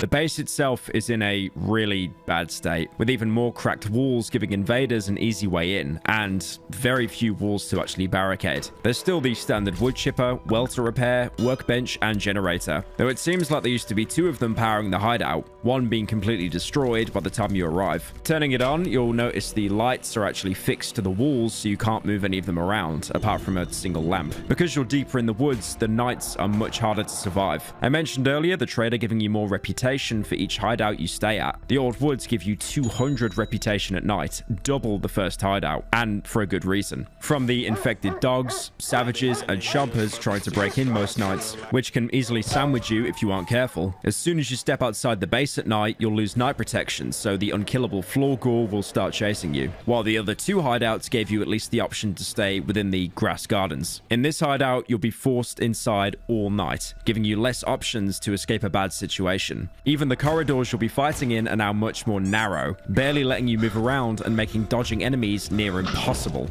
Also now, there's even more night events. Black fog can form on top of you, which will drain your health and give you a gas debuff for inhaling dangerous essence. A red orb can spawn inside your base, warping around your hideout, illuminating the area much like a flare, which seems to be a benefit, giving you more vision. You'll chase it, thinking it's something beneficial, like how mushroom growths would work at night, but looking directly at the source, you'll be given the pain debuff, damaging you whenever you maintain eye contact, with the icon being a melted face. You'll also encounter a brand new enemy, one that you could have seen back in the Silent Forest, although it's much more common here. You'll hear a large number of crows overhead, and after that, nothing, until you hear slow, heavy footsteps closing in on you. They look like large humanoid birds with a bone head. They won't damage you, but looking at them, they'll begin to scream. And if you don't look away, or if they're able to touch you, or if you're stupid enough to attack or shoot one, it'll spread its wings, emit a scream so loud it'll kill all the power in your hideout for a short while. They'll die on the spot, vaporizing into ash, but from the body will crawl out 5 offspring, speeding on the floor towards you. They're not too hard to deal with on their own, but in the old woods, you'll never be attacked by just one enemy at a time, making this the perfect opportunity for other enemies to get the drop on you. This is the Banshee, and is one of the reasons why surviving a night at the Old Woods is so difficult. You can never kill a Banshee without spawning its offspring. If you set up any preventatives like fire or bear traps, it'll simply glide over them. If you're forced to piss off a Banshee, you can quickly throw a Molotov onto its body, hoping it kills the offspring before they can attack you. The Banshee and its babies never have any loot on them, another indicator that you should always stay away from them unless you have to engage. I've seen people on the wiki say the best course of action is just to look away and stare at a wall, hoping the Banshee will leave them alone. Yeah, try and apply that same logic to the rabid dogs and chompers that are trying to break in as well. Interestingly, the Banshee can't actually break barricades by itself, meaning if you bunker yourself in one of the rooms, the Banshee won't actually be able to get in.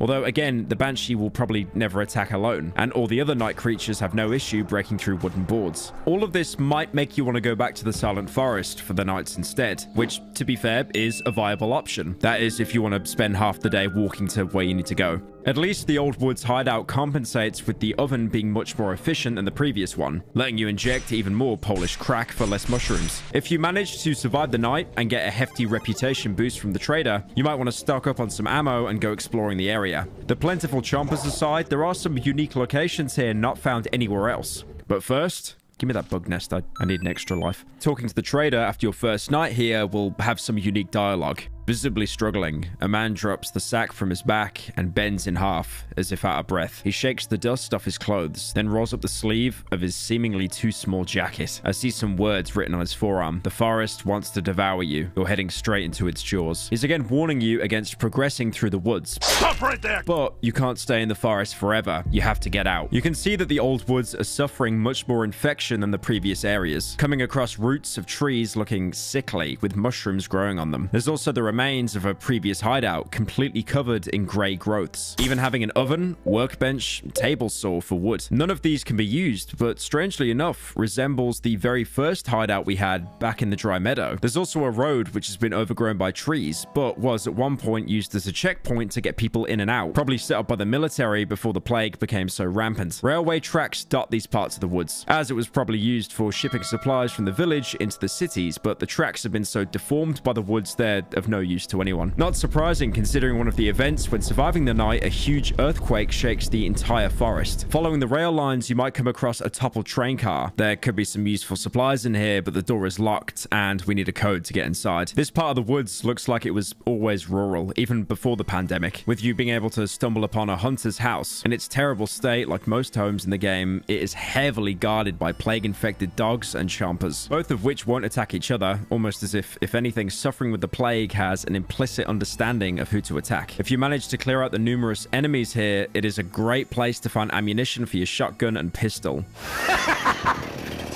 No, that's a lot of ammunition. You can see whoever lived here loved hunting, with seemingly dozens of bear traps scattered all across the house and a huge pile of snare traps all stacked on top of each other. Ransacking the place, you can find some important loot.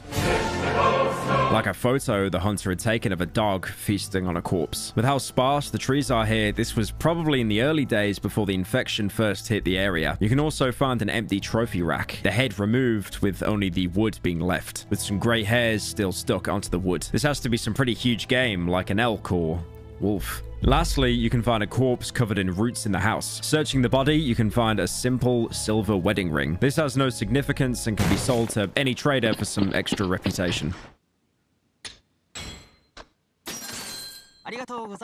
One of the last places you can find, which was marked on your map already if you bought the map from Pietrek in the Silent Forest, is a huge church. The front of the church is collapsed, but going inside, you'd see what would normally hold a congregation. Behind the altar is a door leading to a cellar that's locked with a code. To learn the code, you'll need to collect more items from the oven to level up your character. If you find enough mushrooms, odd meat from infected dogs and chompers, or buy cookables from traders like the delicious red egg, you'll be able to get into tier 3 of the skill tree, which will give you 3 positive perks and 2 negative perks. Careful Step is a passive perk that grants you a single instance to ignore the effects of a trap for each day. This includes bear traps, poisonous mushrooms, or infected bodies that you interact with. I feel this perk is mostly useless because by now you'll be aware of the hazards that the Darkwood has and you'll be able to avoid them as best as you can.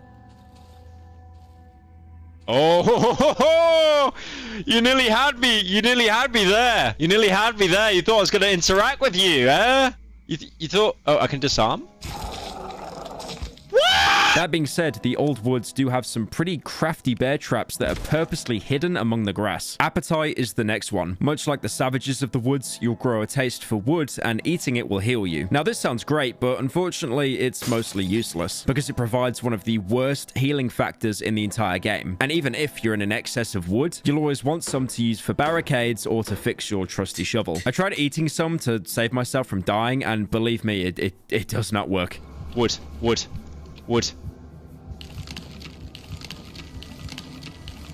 I ate the wood! Please! Please, I ate the fucking wood! I ate the wood. Collect the wood. I ate the wood. Please, oh my god, it's gonna be so close. It's so close.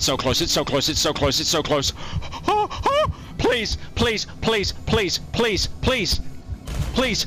Fuck's sake! Yeah, and then it disappears as soon as I die. Yep, okay. Funnily enough, this skill is actually a reference to what some of the Polish did in World War II. When food was so scarce, they actually had to marinate wood and eat it. The only worthwhile perk on this tree is Scream, giving the protagonist once a day the ability to emit such a terrifying shout, it'll scare away most enemies around him. Now, this is great if you're being attacked by enemies from different angles. Your Scream will make them flee away from your line of sight, but they'll still be hostile if they see you again afterwards. This is the single best get out of jail card in the entire game. The only enemy it won't scare off is the Banshee, because of course it doesn't. Fuck you, Banshee. The 2 negative perks are either weak lungs or weakness. These are both horrendous. You'll notice with each tier, as the skills get better, the negative perks also become more effective at hindering your playthrough. Firstly, weak lungs. Do not ever pick this skill, because you are screwing yourself for the rest of the game. Because of it, you'll be watching that stamina bar 90% of the time, because if it empties completely, you'll have to wait double the time until it begins to regenerate. That doesn't sound too bad, but like I said, you'll be anxiously watching the bar to make sure you've set your limit. And while you do, you'll probably end up walking into bear traps, exploding corpses, or enemies. You're essentially capping off your stamina meter because you know that you're never able to fully empty it, because if you do, you'll be punished for it. Oh, fuck. Personally, it's something I'd prefer to not be fixating over. The other negative skill is weakness. This is also stamina related. By injecting the essence, the protagonist will become frailer, so when his stamina is low, he'll deal less damage in combat. This will only kick in when you drop below the last pip of stamina, so it isn't anywhere near as bad as weak lungs. Both of these, though, are horrendous perks. But this is definitely the lesser of two evils. Mostly because you'll be primarily using it to charge up attacks to time hits on enemies that will use up very little stamina, not the quick jabs that use up massive stamina and are kind of unreliable anyway. And if you're in a situation where you had to run away and had to hit another enemy when you're out of stamina, you're probably dead anyway. After filling up the syringe with essence and picking whatever perks you choose, you'll fall into a deep sleep. Further infusing yourself with the forest you're trying so hard to escape. You'll find yourself deep in the woods. Running through, the protagonist will say, "The smell of grass and trees. The earth bends under my footsteps. The sky swirls pleasantly." After some time, you'll come across an open grave, giving you the option to lie inside it. It doesn't seem too comfortable. I'm not sure. If you hesitate, a voice will call out to you. Oh, I wasn't expecting this. You look tired. Come, lie with me. Feel the soil. The trees hum so calmly. They sing so beautifully.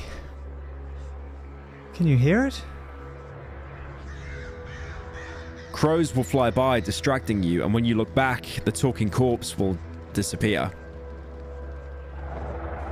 After a few moments, a chomper coated in ash will attack you. Next to the grave is a shovel that was used to dig it. Here, you're given two options: to lie in the grave and accept the dream, or to defy it and kill the chomper attacking you while it keeps mocking you.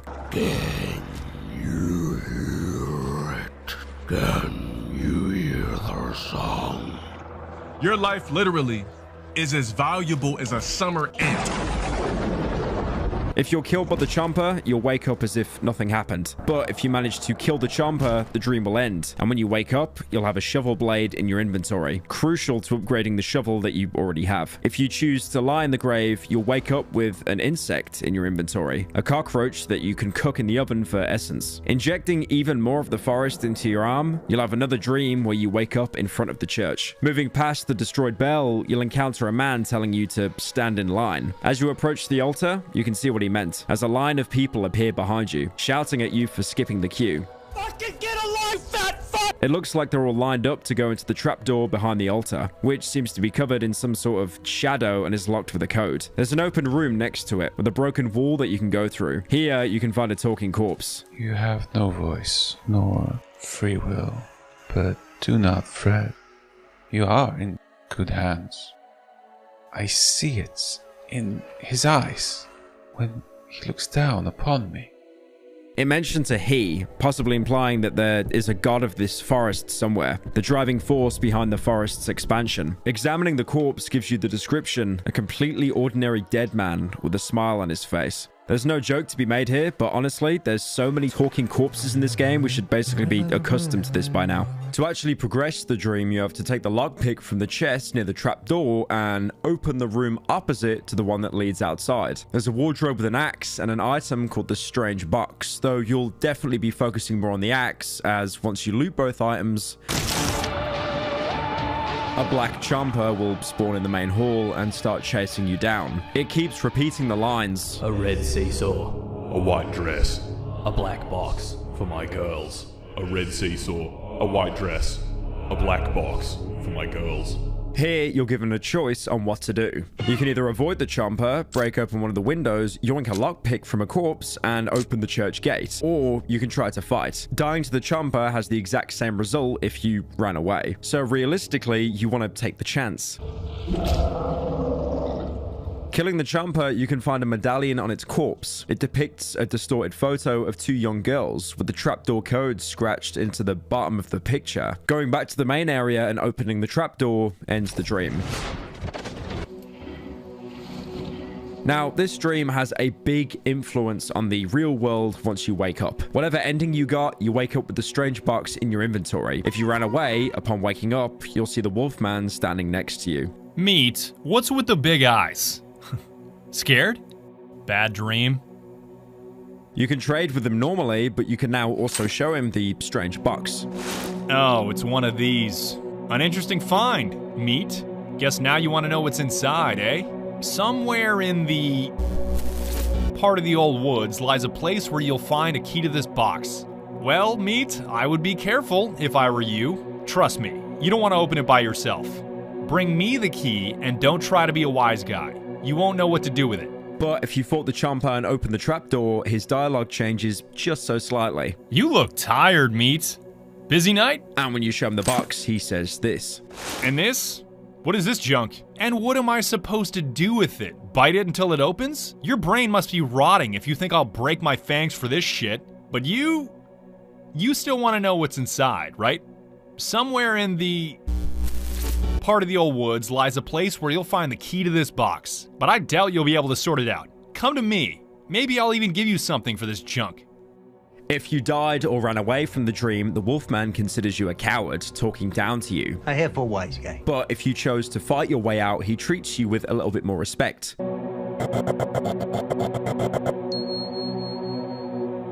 Just to get angry at you immediately after. Probably because you now seem like more of a threat, cutting your own path into the forest instead of assimilating into it. But this isn't all that changes inside the forest. If you come back to the church after running away in the dream, you'll meet a madman. Maybe even the same one who told you to stand in line back in the dream. He keeps repeating phrases similar to what the Black Champer was saying in that dream, talking about giving candles and flowers to his little girls. When you approach him, he'll instead tell you to go below the floor where you belong. He'll also tell you the combination for the trapdoor so you can go inside. And if you kill him, he'll drop the medallion, the exact same one that you would get if you killed the Chomper in that dream, although the faces aren't distorted anymore. If you ended the dream by killing the Chomper and going into the trapdoor, you'll find a corpse cut in half in the middle of the church, also containing the medallion with the code to open the basement, with the madman now absent. Naturally now, you probably want to go into the basement, but please, for your own sake, do not go down there unprepared. There's a reason why the dream ended as soon as you went into the basement, and how the dream ended has easily the biggest divider in what comes next. If you kill the Black Chomper, the basement is now filled with huge dogs, an enemy that you should be used to killing by now, except now there's an entire pack trying to kill you at once in an incredibly closed space. By the way, that's the good outcome. If you died or ran away in the dream, the dogs are replaced with red chompers, which, as you probably know now, are extremely dangerous. And like I said earlier, the basement is incredibly cramped. The cellar itself looks like it was used as a hiding space for survivors, with corpses lying in makeshift beds everywhere. This is probably what everyone was lining up to do during the dream. They were trying to get into the basement to use it as a safe house. Although clearly this didn't stall the infection for too long, as inside there isn't a single survivor. And if you didn't open the trapdoor in the dream, the corpses are now being converted into red chompers. They start out dormant, similar to that one you saw on the bridge and even in the village, but if you attack them or invade their personal space, they'll start to aggro. Also, there's a single functioning radio down here. Do not touch the radio. I'm being serious. Do not do it. That is unless you kill the Black Chomper, because when you touch the radio, you'll actually spawn a dog that has something very important in its inventory. That being the twisted key. And if you go back and show it to the Wolfman, this happens. Give it to me. The wolf snatches the box and key from my hands. With things like that, you need to be careful, Meat. This may be a trap. Muttering under his breath, he attempts to open the box. After a while, the lid gently slides open and the wolf peeks inside carefully, squinting his eyes. He also looks at the contents in silence, then lifts his gaze at me. Is this a fucking joke? Are you some sort of fucking clown or something? The wolf takes out a few crumpled pieces of paper from the box and throws them in my face. As they fall to the ground, I notice a shiny stone among them. Some fucking scribbles. I'm warning you, Meat. Do not dare waste my time again. This gives you another valuable shiny stone, along with a child's drawings. By now, you've probably noticed that the entire quest line, if you can call it that, surrounding the church is focused mostly around a family, with both the Black Chomper and the Madman mentioning gifts to give to his little girls, presumably the daughters in the locket. The details were mostly fuzzy up to now, but the child drawing basically explains everything. The first drawing depicts the entire family back at their house. This includes the father, two little girls, and a dog. It looks like this picture is was supposed to be from a time before the forest expanded into the area, with it just being a nice, happy family scene. How wholesome. Although the next drawing might already start some alarms in your head, as it shows the family dog eating a red mushroom. Considering we've been using mushrooms like these as a way to attune ourselves to the forest, you can probably guess what that might do to a dog. The dog is already dead by the next drawing, with it being drawn 6 feet under. Its name is also given here, Burek, which is a pretty common pet name in Poland, and also a Albanian pastry. I'm not really sure about the law implications of this one. Besides dying, the dog does actually contribute a bit more to the story, as in the same drawing, we see the father bleeding from an open wound, probably due to the dog biting him. This could also point that the dog didn't die from the infection, but rather was put down after attacking its owner, the aggression being reminiscent of the dogs we've been fighting throughout the game. The next drawing shows the father dismantling the doghouse, presumably to build the red seesaw the girls are playing on. This, of course, calls back to the dialogue from the Black Chomper in the church dream, where it talks about giving a red seesaw to its girls. But if you've been paying attention while scavenging through the dry meadow, you might remember the burnt house's location, which features both a red seesaw and a destroyed doghouse. You can also find the white dress the Black Chomper talks about in a safe hidden under the furniture, pretty much confirming that this is where the family lived. The house is even filled with hostile dogs, probably referencing how the whole thing started with a dog. But just in case you weren't all that convinced yet, the next drawing literally shows the house being burnt down and the family running away. It's followed by a picture of the line of people we saw in the church dream, featuring a figure who we might know as someone dressed in a medical coat, as well as a boy holding a violin, who might be referencing a character I'm going to mention soon. This drawing explains the connection the family had with the church and why both the twisted key and the strange box could be found here. They tried to hide in the basement to wait out the plague ravaging above, again like so many others here. Unfortunately, as we know, hiding in the basement really didn't help. The last drawing shows 2 children hugging each other with corpses lying behind them, probably in the process of turning into red chompers that we encounter in the game. Strangely, the father seems to actually not be with them. I'm sure if he was, he would have been marked instead of just blending into the wall of bodies. But there is something that could explain this. Back at the burnt house, you can find a note, presumably from the father. I know they're there. I can hear them laughing. They're behind the wall of trees. I can't get through by myself. The trees go back too fast. This suggests that he might have left his daughters in the basement to keep them safe and gone back to his house. He probably knew he was infected from the dog bite by now, so in a way, he was protecting them from himself. After returning back home, he clearly wanted to go back and find them, but I doubt that was his own choice. He's hearing voices in this note, so it's more than likely he was starting to go insane from the plague. I think it's safe to say that the madman we find in the church is the father, considering we can find the medallion on his body and he's very clearly infected, as when you kill the Black Chomper in the dream, the corpse you find in the church much later looks like a mutated chomper. This entire plotline is completely depressing, but it's a good study of how the plague actually affected normal people living in the region. Even though the story is told through a couple of lines of dialogue and crude drawings, it does a really good job at communicating how horrible being here was. This kind of storytelling really makes Darkwood special. It feels very human, despite the eldritch horrors we've seen all over the forest. Look, I get it, okay? Like, so many horror games, you pick up the audio log and it goes, "Ah, the monsters are coming, ah!" and it cuts to static. But this is a completely optional plotline that we really didn't even have to interact with, and it's communicated in a much more organic way. Interestingly enough, the child's drawings used to be accessible in a completely different way in previous versions of the game. Back at the church outside the dream, you could find a burnt piece of paper with a Bible passage inside. The Bible? The passage in question was Psalm 91, verses 3 to 6. And while it might sound weird to get so specific, this was actually quite important. At the top of the piece of paper, you can see a mirrored website address.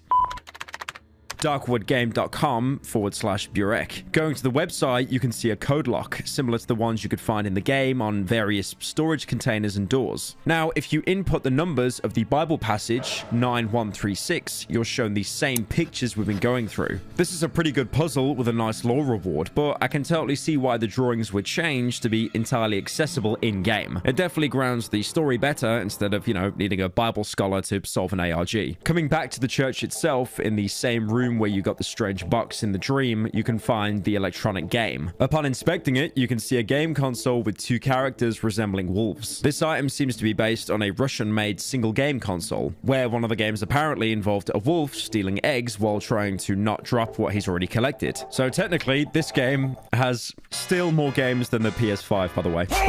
Another Slavic game where you can find the exact same handheld is in Herat, which is like this really cool original Doom boomer shooter. In that, you can also find a handheld game, but in Herat, you can actually play it. It's an unlicensed clone of Egg, which was a title in Nintendo's Game & Watch line. Have you seen this? He's got sunglasses on. The wolf in both iterations wasn't actually in Game & Watch, but was based on a Soviet-Russian cartoon called Just You Wait. The cartoon itself was about a wolf trying to eat a rabbit, so basically Tom and Jerry, but for gopniks. The handheld game is another item you can show the Wolfman, which prompts this pretty funny dialogue. What the fuck is this? Do you think this is funny? Are you mocking me? Do I look like a joke to you? Daddy, chill. You're given a choice to either shake your head or nod. Shaking your head has him get angry at you, and he tells you to never mock him again, while nodding reveals a more humorous side. You're a brave piece of meat. And what's more important, one with a sense of humor. Where did you find this one? An electronic game, eh? About a wolf stealing chicken eggs? Good one. I have a soft spot for games. How about you? I can give you something in exchange, meat. What would you say to a surprise, eh? If you nod now, he'll take the console off you, but in return, you get a fully functioning pistol, which, to be fair, is a pretty good trade. You can also show the game to Pietrek and get a free 100 rep with him if you agree that the wolf will go to space when he collects all the chicken eggs and give him the game. But honestly, the pistol itself is already worth twice that much rep, not even counting the cost of items normally needed to craft it. Now, all what I've been talking about so far is side content. Yes, I know I spent this time on words, and I haven't even really progressed the main story. Anyway, let's take a step back and return to when we first met the chicken lady. After exiting dialogue with her, she'll notice that somebody's watching you both. Holy mother! This creep again! May the devil take him and his blasted violin! The old lady turns red and starts to scream. Devil, fuck your mother! Get away from me house! Leaving the chicken lady's house, you can see someone hide underneath a tractor before pulling a violin towards them. Talking to them introduces you to another major NPC, the musician. It's not my fault. I know it doesn't sound too great, my violin. It's a bit broken. I won't play anymore. Sorry. Sir, have you been in that hut? The chicken lady's hut? You're not afraid of her? You're brave. And have you seen her? The pretty lady. She's the most beautiful lady in the world. I watched her through the cracks in the window. She changes when I watch her, gets more beautiful. I play for her. I want her to be happy, because she doesn't seem to be. The chicken lady locked her in that room. She keeps her there. She envies her. She won't allow anyone to see her, even me. She knows very well that during the last Kupala night, I fished out that pretty lady's wrath from the river. Yes, sir, the chicken lady knows what it means. Oh yes, I will become the pretty lady's husband. We will walk hand in hand. Sir, I will play for her. Mister, sir? I tried to release her, but the chicken lady, she chased me off. She always does. I also looked for the second key at Mr. Jan's, but now he's disappeared. I don't know how to get into his house. Kupala Night, or Not Kupali, being a major folk holiday with Eastern Slavs. Basically their equivalent of Swedish Midsummer. Midsummer Sweden lunch.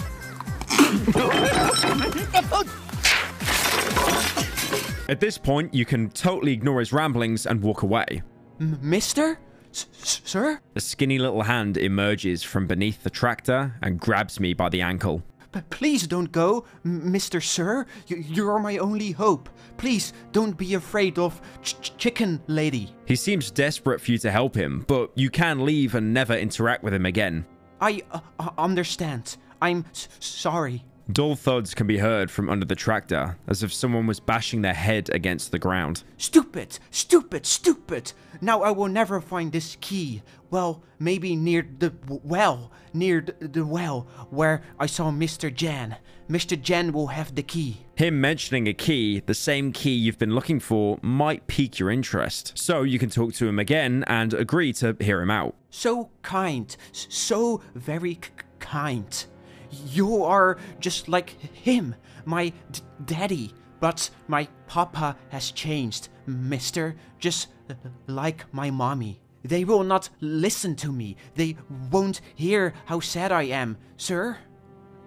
Oh, but am I not boring you, sir? Please don't go. Please hear me out. Don't go. Nervous grunting can be heard from underneath the tractor. Perhaps you could help me? This is where the game diverges into two paths, because both the musician and the wolfman want what's behind the chicken lady's door. Investigating the door, you can hear raspy breathing, but not much else. Only called the pretty lady by the musician. The boy just wants to play music for her, but the wolfman's intentions are much less obvious. Both of them want you to find a key to a locked door and bring it to them so they can get to whatever's inside. Lastly, he'll mark on your map where he resides. Please find the key, good sir, to the pretty lady's room. The chicken lady has it. Well, Mr. Jan also has it. I saw him recently near the well. He used to play with me. We threw rocks into the well and looked into our reflections while making silly faces. Daddy used to say not to do it, else my face will stay that way. Now the water in the well is always hazy. It shows these weird images. The well is here in the village. Maybe you will find him there? He used to hang around it often. He stared into the well as if looking for something or someone. I must hide now. Hide from the chicken lady. I will go to that place where they used to keep all the grain. In the part of the silent forest. Will you bring me the key if you find it? I promise to repay you somehow. Me and the pretty lady. With all this said, however, the wolfman knows exactly what you want, a key for a key, but the musician is just promising a general reward. So you'll have to weigh up which character you want to give the key to, and that is if you can even find it. The musician has a camp, much like the wolfman. In the silent forest, there's a collapsed silo which will have a bambino gramophone hooked up to some speakers, playing Mozart Piano Concerto No. 19 in F major on repeat. Here, you can speak to the musician. He's not a trader, but now you can see his entire body. A frail child, heavily affected by the plague. His skin hardened like tree bark, with his mouth twitching and drool falling from his mouth. Here, you can show him some items you've collected, like the picture of the road home. Mommy once told me about this road. She said people used to travel it. They would leave their houses and walk it during the night. I was scared of this story. I was afraid Mommy would go out too and leave me behind. You can also show him the picture of the doctor, who he instantly recognizes. This is our doctor, yes? He is just as brave and good as you are. He helped me. He is helping all of us. He gave me this beautiful mask so I could be healed of my afflictions. Maybe you could have one too. Maybe the doctor would make a mask like this for you? I could ask him about it. Further going to show the doctor had no idea how to combat the plague by making masks to hide people's afflictions. but also saying he could ask the doctor despite him leaving the village, and this hints that he does actually still have contact with him, so giving him the key might actually prove useful after all. He'll also comment on the sow in the pig shed that the villagers have been feeding off. Have you heard about the sow? The villagers keep this sow in the nearby pig shed. They call it the mother of all pigs. They say it's beautiful, but I've never seen it. They don't allow me near her. They chase me off. They always chase me off. The little musician drops his gaze. Maybe you would be able to see her, mister? If you manage to get inside, maybe you could take a wee piece of meat for me? I've never eaten pig, and I've heard it's very tasty. Would you take some for me? If you killed the sow like I mentioned earlier, sadly, he'll be able to relate to it from appearance. I saw the villagers dragging a cart with a dead sow, the one they called the mother of all pigs. It wasn't as beautiful as they said. Nowhere near the pretty lady. The boy drops his gaze. And that piggy, it was a bit similar to me. The boy sniffles and rubs his mask with his deformed hand. The villagers have been crying after her a lot. I saw them trying to cut through the wall of trees. Do you think it's even possible, mister? Mommy told me once that the woods are never ending, and there's nothing on the other side. To get the key, you'll need to go back into the well where you killed Hanuska's child. Navigating to the end, you can climb a rope to get inside another house in the village. This is the only way inside, as the front door is heavily barricaded. Searching the house, you can find numerous chicken eggs, a collection of plastic chickens, and a dog tag dated to 1918 with the surname Mikulski. This could be Yannick's house, indicated by what was said by the musician upon turning him down. After searching a wardrobe, you can find a key covered in chicken feces. The key, both the musician and the wolfman want to open the back room in the chicken lady's house. Now, if your curiosity is piqued enough, you can actually open the door for yourself and see what's inside. You'll find some pretty exceptional loot, like a military flashlight, a direct upgrade to the normal flashlight, having around 50% more brightness, but the trade-off being it burns through batteries twice as fast. Still though, it's an amazing piece of kit. Comrade! But more importantly, you'll see something under a bedsheet, writhing around in pain. Searching it, you can loot the fabric for yourself for crafting, which reveals the monstrous person the chicken lady was trying to hide. Please. This is the pretty lady the musician was referring to, a bloated, mutated woman with hands and legs bound and tied. How anyone could find this woman pretty is clearly the result of huffing Soviet-grade paint. There's also a silver wedding ring you can find in the bedding next to her. With the key in hand, you have the option to give it to either the wolfman or the musician. You can only give the key to one of them, as they'll take it off you and use it to visit the pretty lady. This is also where the game majorly diverges into two different paths. The Wolfman's is the most straightforward. He'll give you the location of the doctor's hideout straight away. As I produce the key, the wolf's pupils widen with excitement. Well, Meat, I didn't think you could succeed. I'm impressed. Time for your reward. You'll find that quack thief here, but he locked himself away from the world and he won't let anyone in, so I don't know if this information will be of any use to you, Meaty.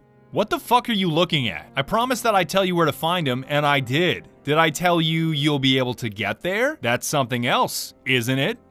The wolf bursts out with laughter.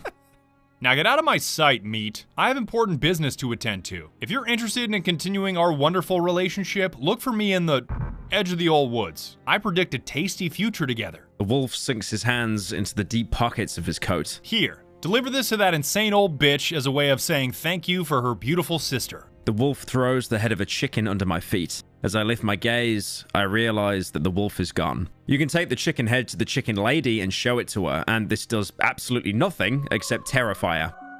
Jesus almighty, my little darling, what have they done to you? This is a bad sign, mister. A bad sign. What will happen now? The Wolfman is using you as a messenger to let her know that her sister isn't safe anymore. One thing you'll notice, when you side with the Wolfman in a lot of quests, you'll actually be completing the game a lot more quicker. except with the instance of killing the sow. But in that situation, you did have the choice to just leave the sow completely alone. Because there's no karma system or warning message saying, uh-oh, you did a bad thing. Or Kenny will remember this. What's your name, sir? My name is Deez. Deez what, sir? Deez. It's really up to you to side with someone so malicious to escape the woods faster, because the Wolfman has no intention to leave. Why would he? He's using you as a tool to spread misery onto others. You can even kill the chicken lady outright, which gets you no extra reward apart from the Wolfman's satisfaction. You've killed her? You've killed the hag that reeked of chickens? My dearest meat. Finally, I will be able to wolf down as much poultry as I wish. If you gave him the key, he'll tell you where to find the doctor's house, and adds that if you want to continue your wonderful relationship, you can find him in the old woods. If you go looking for him in the edge of the map he specified, you'll eventually stumble upon an old barn filled with dogs. Making your way through the pack, you'll find the wolf, covered in blood and smelling absolutely foul. Interacting with him now has him act like the average furry convention attendee. If you see him, shoot him in public, with him jumping up at you and licking your face. Comrade! The greeting sounds like an angry growl. The wolf makes a quick leap, bouncing against me with his swollen belly. That's giving me, like, my response video flashbacks. Oh, Jesus. Well, to be honest, I'd God. pick you up, hug you while... He puts his paws on my shoulders. He ostentatiously licks my face. What a gift have you given me? I notice fresh bloodstains on his fur and feel streaks of his saliva dripping onto my coat. He leans towards me, as if he wanted to say something to my ear. You can now either push him away or do nothing. If you're a normal person and don't want to have your personal space invaded by, you know, an anthropomorphic wolf covered in blood, you would probably push him away. The wolf takes 2 steps back. I can only see a row of filthy, sharp teeth underneath his hood. Well, look at this, ladies and gentlemen. He's apparently addressing the stuffed human corpses sitting by the walls. This carcass thinks he's better than you. This rotten pile of meat must be delusional. The wolf turns towards me, adjusting his coat. Are you pretending to be human, or are you just cracking jokes? I'll help you recover your stupid key. I'll take you back to the doctor's house. I'm sure you'll find some clues on how to reach his current hideout while there. You two will have a little chat, you'll get back what you've lost, and then nothing will keep you from getting the fuck out of my part of the woods. Do you hear me, meat? You will pack your bags, dive into that stinking hole of yours, and dis-a-fucking-peer. And? Are we going, comrade? This option has Wolfman reward you with a hunting rifle, a pretty decent long-range gun you won't be able to obtain otherwise for quite some time. However, as we already know in Darkwood, the reasonable choices always make the game harder on you. Choosing to do nothing instead will have him do this. The wolf squeezes my arms and starts licking my face. Once from the left side, once from the right side. Comrade meat. His breath stinks of rot. What would I ever do without you? You're not such a worthless piece of carcass as you look. Thanks to you, I feel fulfilled. I got my girl, my sweet little lady back. Hard to believe the same blood flows through the veins of the bitch who reeks of chickens. Suddenly, the wolf sends me back with a powerful push and reaches into his coat pocket. Some object hits the floor. Here, no need to thank me. Now, since that part of the deal is behind us, I'll help you recover your stupid key. I will take you back to the doctor's house. I'm sure you'll find some clues on how to reach his current hideout while there. This does tie into the Wolfman's instructions, apart from the dev just trolling you. It's pretty obvious that the Wolfman wants complete and total dominance over you, and if you abide by his rules, he basically ends up treating you like a pet. Rejecting his hug is a massive act of disobedience. When you do that, it shows that you still have some independence and you're not entirely his lapdog. Entirely. But if we choose to push the wolf away, you get nothing. One single dialogue option just fucked you over from getting a gun worth 400 rep, which is, as we know, a certified Darkwood moment. Also, how the fuck did he keep a hunting rifle in his pocket? But on the other hand, what's wrong with following him? Granted, basically every quest he sent us on was to spread misery onto anyone still alive in the forest. But he has rewarded us every time. Submitting to him did make the journey out the woods easier. And in the end, is that all that really matters. It might be demeaning to become his servant, but dignity doesn't really matter when you're a half corpse stuck inside a forest intent on killing everything inside. Before you even find the Wolfman in the previous room, you can see the pretty lady, now a half-eaten corpse. This was the Wolfman's end goal, and seemingly something he was obsessing about for a long time, evidenced by how happy he is, saying he's finally fulfilled. We're not sure where this obsession comes from, but unfortunately, it looks like we won't be getting any answers anytime soon, as this is pretty much your last interaction with him. The Wolfman will also give you the option of taking you to the doctor's house. Pretty useful, since walking there can easily take multiple in-game hours depending on how lucky you are with the random placement. If you choose not to go with the wolf and instead leave his barn yourself, you can go to the other side where you came from and find a wooden door. You can't open it without a key, but it's wooden, meaning your shovel can make quick work of it. Turns out you could have just done that from the beginning instead of fighting your way through the XL Bully Rescue Shelter. Fuck you, Fido! And finally, after that, you can go to the doctor's house. The first thing you'll notice when you arrive is the area seems to have been flooded somewhat, with only the road in the middle being dry ground. Thankfully, the time here is frozen, much like back in the village. Fun fact, going into this area can actually cause the in-game timer to have an aneurysm and set the time back to some random value. Apparently, the time it resets to is depending on what time it is when you first visited the area. You can even exploit this for infinite days if that time happens to be early morning. Surely you wouldn't do that, would you? You're not a cheater. Following the road, you'll first encounter a collapsed shack. It looks like half of it has seemingly fell off a cliff, one that was probably created by the forest's roots expanding on the ground. Inside, you can find a locked wooden door. Again, easy work for your shovel. There's a corpse inside the room holding an axe and an odd stone. Now, you might remember how I called the axe craft a scam? Well, I'll let you in on just a little secret. You won't actually be able to craft it for quite some time, even after visiting the doctor's house. And most playthroughs will end up taking you here anyway, so you can get a free axe instead of wasting 450 rep on a trade and waiting 20 hours. Again, absolutely peak game design. There's also the odd stone, worth 60 rep. Not to be confused with the shiny stone we've been seeing everywhere. It looks like a plate of oatmeal. In the current version, it has absolutely no use. It's just a barter item. However, in old alpha versions, this item was actually used to make potions. Items you could use to permanently increase either your health or your stamina. Now, this would have made the game easier, which I'm sure the devs would not have wanted, so I'm not surprised at all that they were removed from the game, especially considering how important the health and stamina bottlenecks are for gameplay, instead being replaced with the essence abilities, which not only force you to pick a negative perk, but also give you more interesting options than just a stat boost. What happened to the potions you'd be able to craft from odd stones? They were a thing, I think, in the early alpha versions, right? Random world where you started at the center and you could use those potions to level up your health and stamina. They were removed in favor of skills that improve those stats, but I don't remember why. Just because of balancing issues? I think the map constructions changed to biomes, and we figure out that it will be better to also place the items that are making, that are like developing your character also. It's going to be better. Yeah, because the essence is like the main leveling up system now, so I guess that just kind of became outdated. Yeah. Moving on, you can find a fortified building with even a trap set up in the only entryway. When you go inside, you can see it's actually something like a field hospital, probably set up by the doctor trying to find a cure for the plague. Most beds are either empty or have a corpse on them. Hey everyone. Some of the corpses even missing body parts, although one patient, if you want to call him that, seems to still be alive. Where's the doctor? Where? Daddy went out and left.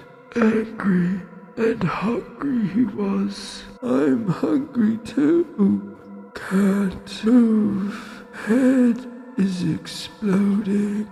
And if I move, I'll burst myself. But just because he survived the doctor's experiments doesn't mean he isn't completely insane. He still mumbles to himself and jitters around frequently. He's probably undergoing the same mutation that happened to people that we saw in the church basement or even back in the village. To back this up, he also mentions that his head feels like it's bursting, which is exactly what happens when a human finally turns into a red chomper. Their head splits open. You have the option to kill him here, and if anything, unlike the dog at the beginning of the game, this really is a mercy kill. If you don't, he'll probably turn into a red chomper. There's no reward, he doesn't come back later, there's no secret Easter egg item, but yeah, you're just putting someone out of their misery. He even calls out to you to do it when you're going back the other way, possibly still lucid enough to know what's coming. He also tells you to take his broken house. On his corpse, you can find the rusty key, so if you didn't break down the door in the collapsed shack earlier, now you can open it normally. The last building is the doctor's actual house. Looking similar to how it was in the prologue. You can open the chest outside just to find that it's actually a freezer full of ice and body parts. Probably parts the doctor was experimenting on. And in case you were wondering, yes, you can eat the ice, and it even gives you a small endurance boost. And no, you can't eat the body parts. Darkwood can stand for a lot of things, but cannibalism is not one of them. Well, at least not yet, anyway. Before you enter the house, the interior, outside your field of vision, looks exactly like it did back in the prologue. Probably because the protagonist remembers it looking like that. But when you enter the house and actually get to gaze on it properly, you'll see it's been even more ravaged. The surgical table is flipped, the cages are knocked over, and even the carpet is a complete mess. You peed on my fucking rug. There's also a lot of mushroom growths. Clearly, the building has been abandoned for quite some time now. You can explore the same areas you could back in the prologue. Even the hatch in the interrogation room has new items. There's even another odd stone in the same place that we got the table leg from. There's also a photo of what looks like a savage lying on the table. It has an inscription on it with the date 12th of June 1985, meaning it must have been taken around 2 years before the protagonist was stranded here. In the side room, you can also find a moonshine distillery. This is probably why there's so much alcohol to be found around Darkwood. We know that the doctor ran away from the village, but who's to say that, you know, he hasn't been brewing his own alcohol to sell with traders just to get by, using the money made from it as fuel for his generators. Give Uzet żubrówkę.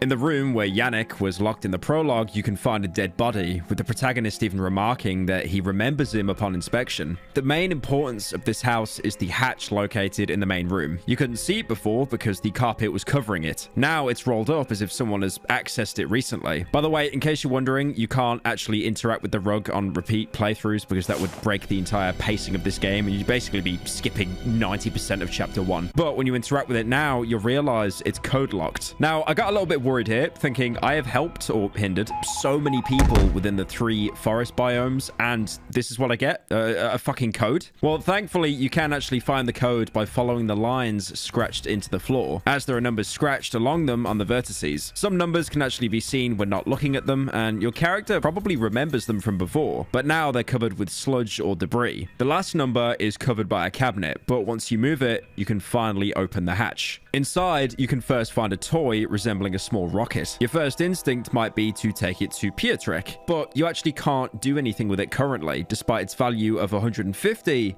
no trader will actually buy it from you. Mate, can I borrow your pen? I've looked everywhere and this item really has no use. It's like the BB gun pellets. I feel it's something that was meant to be in the game and had a use and the devs just couldn't find a use for it. Or maybe it's just flavor text. The next 2 items are pretty self-explanatory. One of them is a note with a code to a train cart door written on it. The other one is a map that marks the train wreck location if you haven't discovered it yet. You can probably already guess what's inside, but for now, let's get back to the musician's path. Now, if you ignore the Wolfman entirely, you can actually give the key to the musician. Yes! You're amazing, mister, sir. Thank you. The boy shuffles his legs. He's visibly excited, but also seems uncomfortable. Sir, now I have the key, but don't have the courage. She's too beautiful. My pretty lady. Just look at this violin, mister. She will laugh at me, and it is her I always play for. One of the strings securing his mask falls off, together with his ear. The boy reattaches it as if nothing happened. But maybe my mom has this beautiful violin. I would ask her to borrow it to me, but she's too angry with me. Could you please convince her to borrow it to me? I'll give you a card with drawings for her to apologize. When she gets it, she will surely stop being angry and she will borrow us the violin. It's behind the cupboard. My mommy always hides it there. Please, mister, bring me this violin. You're not afraid of anything. Anyway, there's nothing to be scared of. You will find my parents' house in the heart of the old woods. If you come back with my mom's violin, I will try to get you an appointment with the doctor, because you look pretty sickly. I will be waiting for you near the old church in the heart of old woods. Now, unlike the Wolfman, the musician won't directly tell you where the doctor is. Instead, he'll just reward you with a chestnut doll. That's entirely pointless. You can't trade it. It doesn't do anything. I guess it just looks kind of cute. To get the doctor's location, you'll have to do a second request for him, which is to travel to his parents' house and retrieve a violin. Marked as creepy house on the map, you'll see it's a badly damaged house like most other places in Darkwood. But inside, you'll find a half-dead man. Pale, withered skin, hollow eyes, teeth black as night. He looks dead alright, but he's still moving. Anything he says to the player is incredibly hard to understand. Inside one of the chests, you can find a chestnut man, similar to the doll he gave you, so this is definitely his house. Inside the bathroom, you can find a woman sat in a tub, half dead, just like the man. She's been lying in this water for quite a while. The protagonist will also remark that the floor around the wardrobe is heavily scratched. Someone must have moved it frequently. Now, I know this is a little bit obvious, kind of like getting a hint come up on the top left of the screen, but, you know, some people need a bit of guidance in these games. Oh, fuck you. Dude, fuck this. Are you shitting me? Dragging it across, you'll see an opening with the violin. Taking it, you'll hear something from the woman sat in the tub. Period.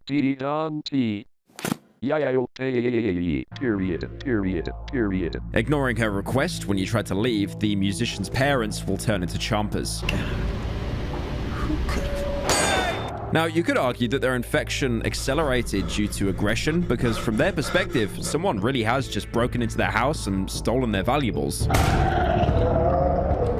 But regardless of that, escaping, you return to the musician. Gee, you did it? This is my mom's violin. So beautiful. Was she happy about the drawing? Is she feeling well? The kid stares at the violin with bated breath. Now I can play my pretty lady a visit. I will play her a serenade. Will you visit me at my parents' house, mister? If they borrowed you the violin, they surely aren't angry with me anymore. Ah, I almost forgot. We have an appointment with the doctor. He was happy to learn about a new patient. I told him about you. He's inside the train wreck in the edge of the old woods. Now, this should be a good ending for him. I mean, you know, we helped him get his violin, but the next day, if you do visit his house, you'll see his body being mauled at by his parents, probably still fueled by the blind rage of you robbing their house. Stay out of my territory. After finishing off the parents, you can take the violin off his body, although it's useless as it can't be sold. You can probably use it as the first of many reminders that everyone you encounter ends up worse. But if you take the musician's advice, you can actually leave the picture he gave you with his mum, which will thankfully stop them turning when you take the violin, probably distracted by one of the last happy memories they had of their child. But again, if you return the next day, they would have already succumbed to the plague and, as chompers, again eaten their son. Here's a protein tip. Eat your fresh board. The drawing the musician gives you is a song piece with a character made out of leaves. It was probably just enough of a reminder to pacify them but not actually reverse the infection. The only outcome to save the musician is if you kill the parents at their house before bringing the violin. If you return to the house the next day, you'll see him standing outside with graves that he's dug for his parents, unable to understand that you saved his life. Why did you kill them? The boy silently stares at the ground beneath his feet. He clutches the violin in his hands. Please, go away. For this path, this is the last time you'll ever see the musician. Ironically, him mourning his parents or being killed by them is a much better outcome to what happens if you don't help him, but I'll get into that later. Now, on top of the two choices to give the key to the Wolfman or the musician to get to the doctor, there's also the third outcome. Now, if you go back to the village, you can actually kill the pretty lady. But if you do this, this locks you out of either of the paths, making you have to pick up the pieces for yourself. Why did you kill them? The boy silently stares at the ground beneath his feet. He clutches the violin in his hands. Please, go away. When you kill her, you can loot the bloodstained shawl from her body and show it to the Wolfman, who also isn't very pleased. What's this? We had a deal, comrade. You were supposed to bring me the key, not use it and try to fuck about with something that doesn't belong to you. I should kill you, you know? Blood for blood. But you caught me on a good day, meat. You can still make up for it. Kill the hag who reeks of chickens too, and the reward will be yours. He'll want you to kill the chicken lady in return for the doctor's location, but before you do, if you're feeling extra evil, you can actually show her the bloodstained shawl. Oh, lordy, lordy. The lady crosses herself 3 times. My sisters, where did you find it? It's all that godless quack's fault. Devil brought him. All he did was prescribe this and that. Scribble this no-good drivel. To hell with them papers. This is confirmation the pretty lady was actually the chicken lady's sister. She throws a crumpled piece of paper at you, and it's another note from the doctor. Remove growths with a sterilized, washed-in spirits knife. Drink plenty of water. Do not, under any circumstances, untie the legs or hands. In case of emergency, the path to my home is in the edge of the old woods. This is the only way to progress the story if you killed the pretty lady instead of giving either the Wolfman or the musician the key. If you instead killed the chicken lady as well, returning to the Wolfman, he won't reward you with anything, but at least now you have the option to trade with him again. The old hag is dead. You've been a good dog. What's that, boy? You want a reward? Better fuck off as quick as you can. Interestingly, if you aren't completely honest with the Wolfman and don't show him the bloodstained shawl before killing the chicken lady, he'll get even more mad and flip you off. What have you done? We had a deal, meat. You were supposed to bring me the key, not use it and try to fuck about with something that doesn't belong to you. Fuck off. This instant, or I swear you'll regret it. The murder path has you follow the same steps as the Wolfman, except with the added benefit of both major characters now completely despising you instead of just one. Finally, you arrive at the train wreck, but depending on your choices, this sequence will play out very differently. If you went down the musician's path to set up an appointment, the car door will already be unlocked. Going inside, the door will be immediately locked behind you, and the room will be flooded with gas.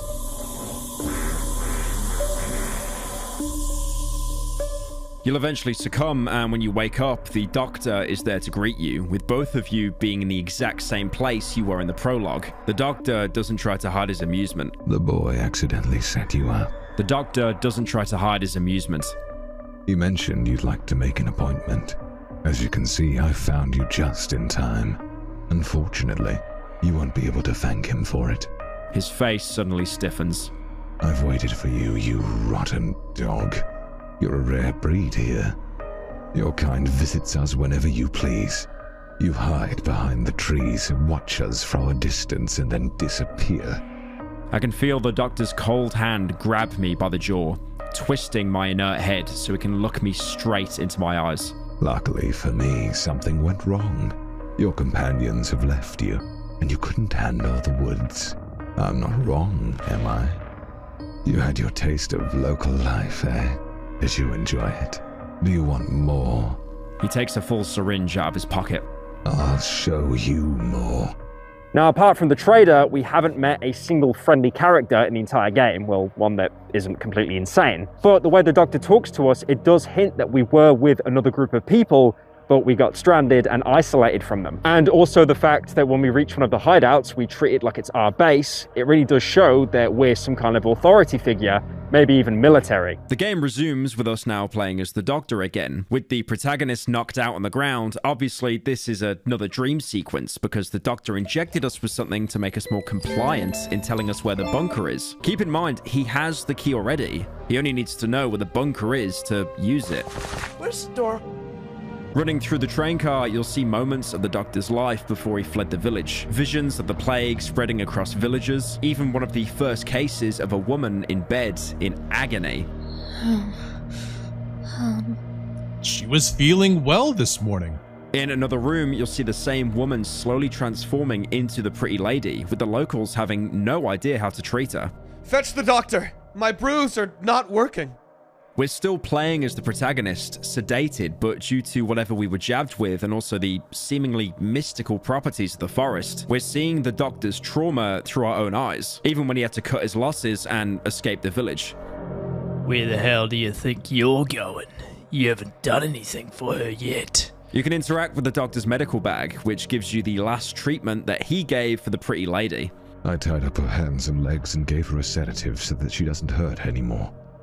That's all I can do for her. Now, it's obvious the doctor wasn't a hack or lazy, he just had no idea how to treat the plague, so he'd prescribe people bizarre concoctions in order to usually either put them to sleep or as a placebo while he was working on something that might actually be a treatment. Obviously that never happened, and he realized that his head was on the chopping block because the village blamed him, so he slipped out. Get you fucking charlatan, you're completely useless. The pretty lady might have even been patient zero for the village, but you'll quickly see other villagers become infected, begging the doctor for help while he tries to leave. It hurts. Help. Do something. Save us. Doctor, I beg you. Eventually, the doctor will find the protagonist again, focusing his attention on dulling out his trauma to perform his interrogation. I feel as if my head is about to explode under the pressure of the train car's walls. Hello, can you hear me? I know you can hear me, motherfucker. I barely recognized the doctor's blurry image in the dark. You wish this would end, right? You'd like to get out of here. Maybe now you'll understand how it feels to be locked away, surrounded by deformed, rotting bodies, among the cries of those pathetic villagers. How was I supposed to help them? How? First, they begged for help. Now I have to fucking hide from them. The doctor falls silent. It feels like whole hours are passing by. Can you hear it? It's the walls. They're talking to me. My girl is talking to me. She's calling me. I know she's waiting for me. I must go back to her. She's so close. His voice breaks down.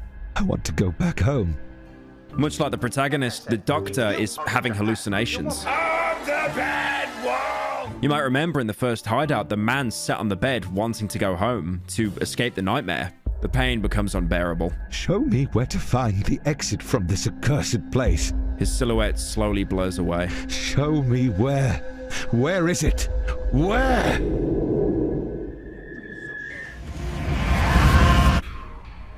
We're placed into another dream sequence, this time playing as the protagonist again. The outcome of this dream, though, has huge implications for the rest of the game. And if you don't like the outcome, get ready to edit your save file, because like I said earlier, this game auto-saves more than Dark Souls. You'll be out of your own body as you still see the doctor interrogating your unconscious body. Where is the exit? Where is it?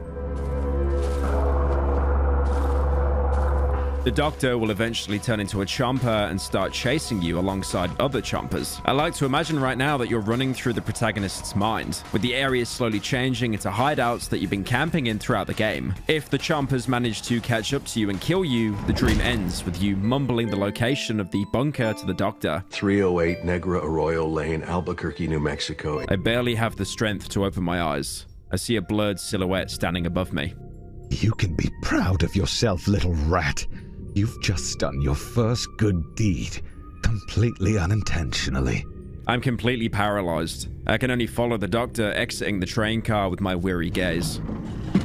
Only after he disappears behind the trees, I realize I revealed the location to the underground entrance to him. This time, the poison is too strong. I'm losing consciousness. When you come to, the doctor is gone, and now he knows the location of the bunker. Heading to the bunker yourself, you'll see the door has been left open, with him leaving signs on the floor to let villagers know that there is a way out of the forest. As much as he was a bastard to you, and he really was, he's trying to show at least one act of kindness to the village that he tried to help. Complete side note, but if that happens, he'll even take the items you can normally find at the underground entrance, specifically the cigarettes. Very in character, considering his dialogue box always features him holding a smoke in his hand. If you somehow manage to survive the dream and by sheer willpower overcome the doctor's drugs, which gets you an achievement, by the way, if that's motivation, you'll wake up mid-interrogation, which really surprises the doctor. What? That's impossible! Don't come near me! The doctor will run away in sheer panic that someone could overcome such a high sedative, eventually falling over and crawling to the end of the train car. But now the roles are reversed. He's the one who's trapped. The doctor is lying under the train car's wall. His face is covered in sweat. The stench of alcohol fills the air. He covers his face with his hands. I beg you, this key is my only chance. I see the panic in his eyes. Help me escape this place or kill me. Now, you're given two options. The first is to kill the doctor for all the pain he's put you through. You saw from his perspective that he genuinely wasn't an evil person. He just had no idea how to help a dying village. And he had to escape before he was killed. But despite that, he did still put you through an immense amount of agony, and for that, he does deserve to die. But it doesn't matter. You need that key. Please, no. You gun him down or bludgeon him to death and finally get the Bunker 21 key. To signify how important it is, it's worth a whopping 1500 rep. Or, on the other hand, you could show some compassion and, despite everything he's done to you, tell him the location of the underground entrance. Just keep in mind when you tried to help the musician and how that ended. I take out the map and show the doctor the location of the abandoned house with the hidden underground entrance. The doctor stares at the map for a while without lifting his gaze to meet mine. The same map you've spent hours marking various locations all across the game. The wolf camps, the bug nests, logging areas, mushroom fields, broken tractors, burned houses, hideouts. Realizing after all you've been through, you've chose to spare his life, and he really only has 2 words to say to you. Thank you. He removes his dirty glasses with a trembled hand and freezes, probably realizing that in most other cases, the protagonist would have chose the other option. I will wait for you there, and better take the essential things with you. Looks like returning here will be impossible. If you instead went to the doctor's house and got the code to the cart, you can completely avoid the dream sequence and ambush him, skipping directly to this conversation. What? What are you doing here? Don't come near me.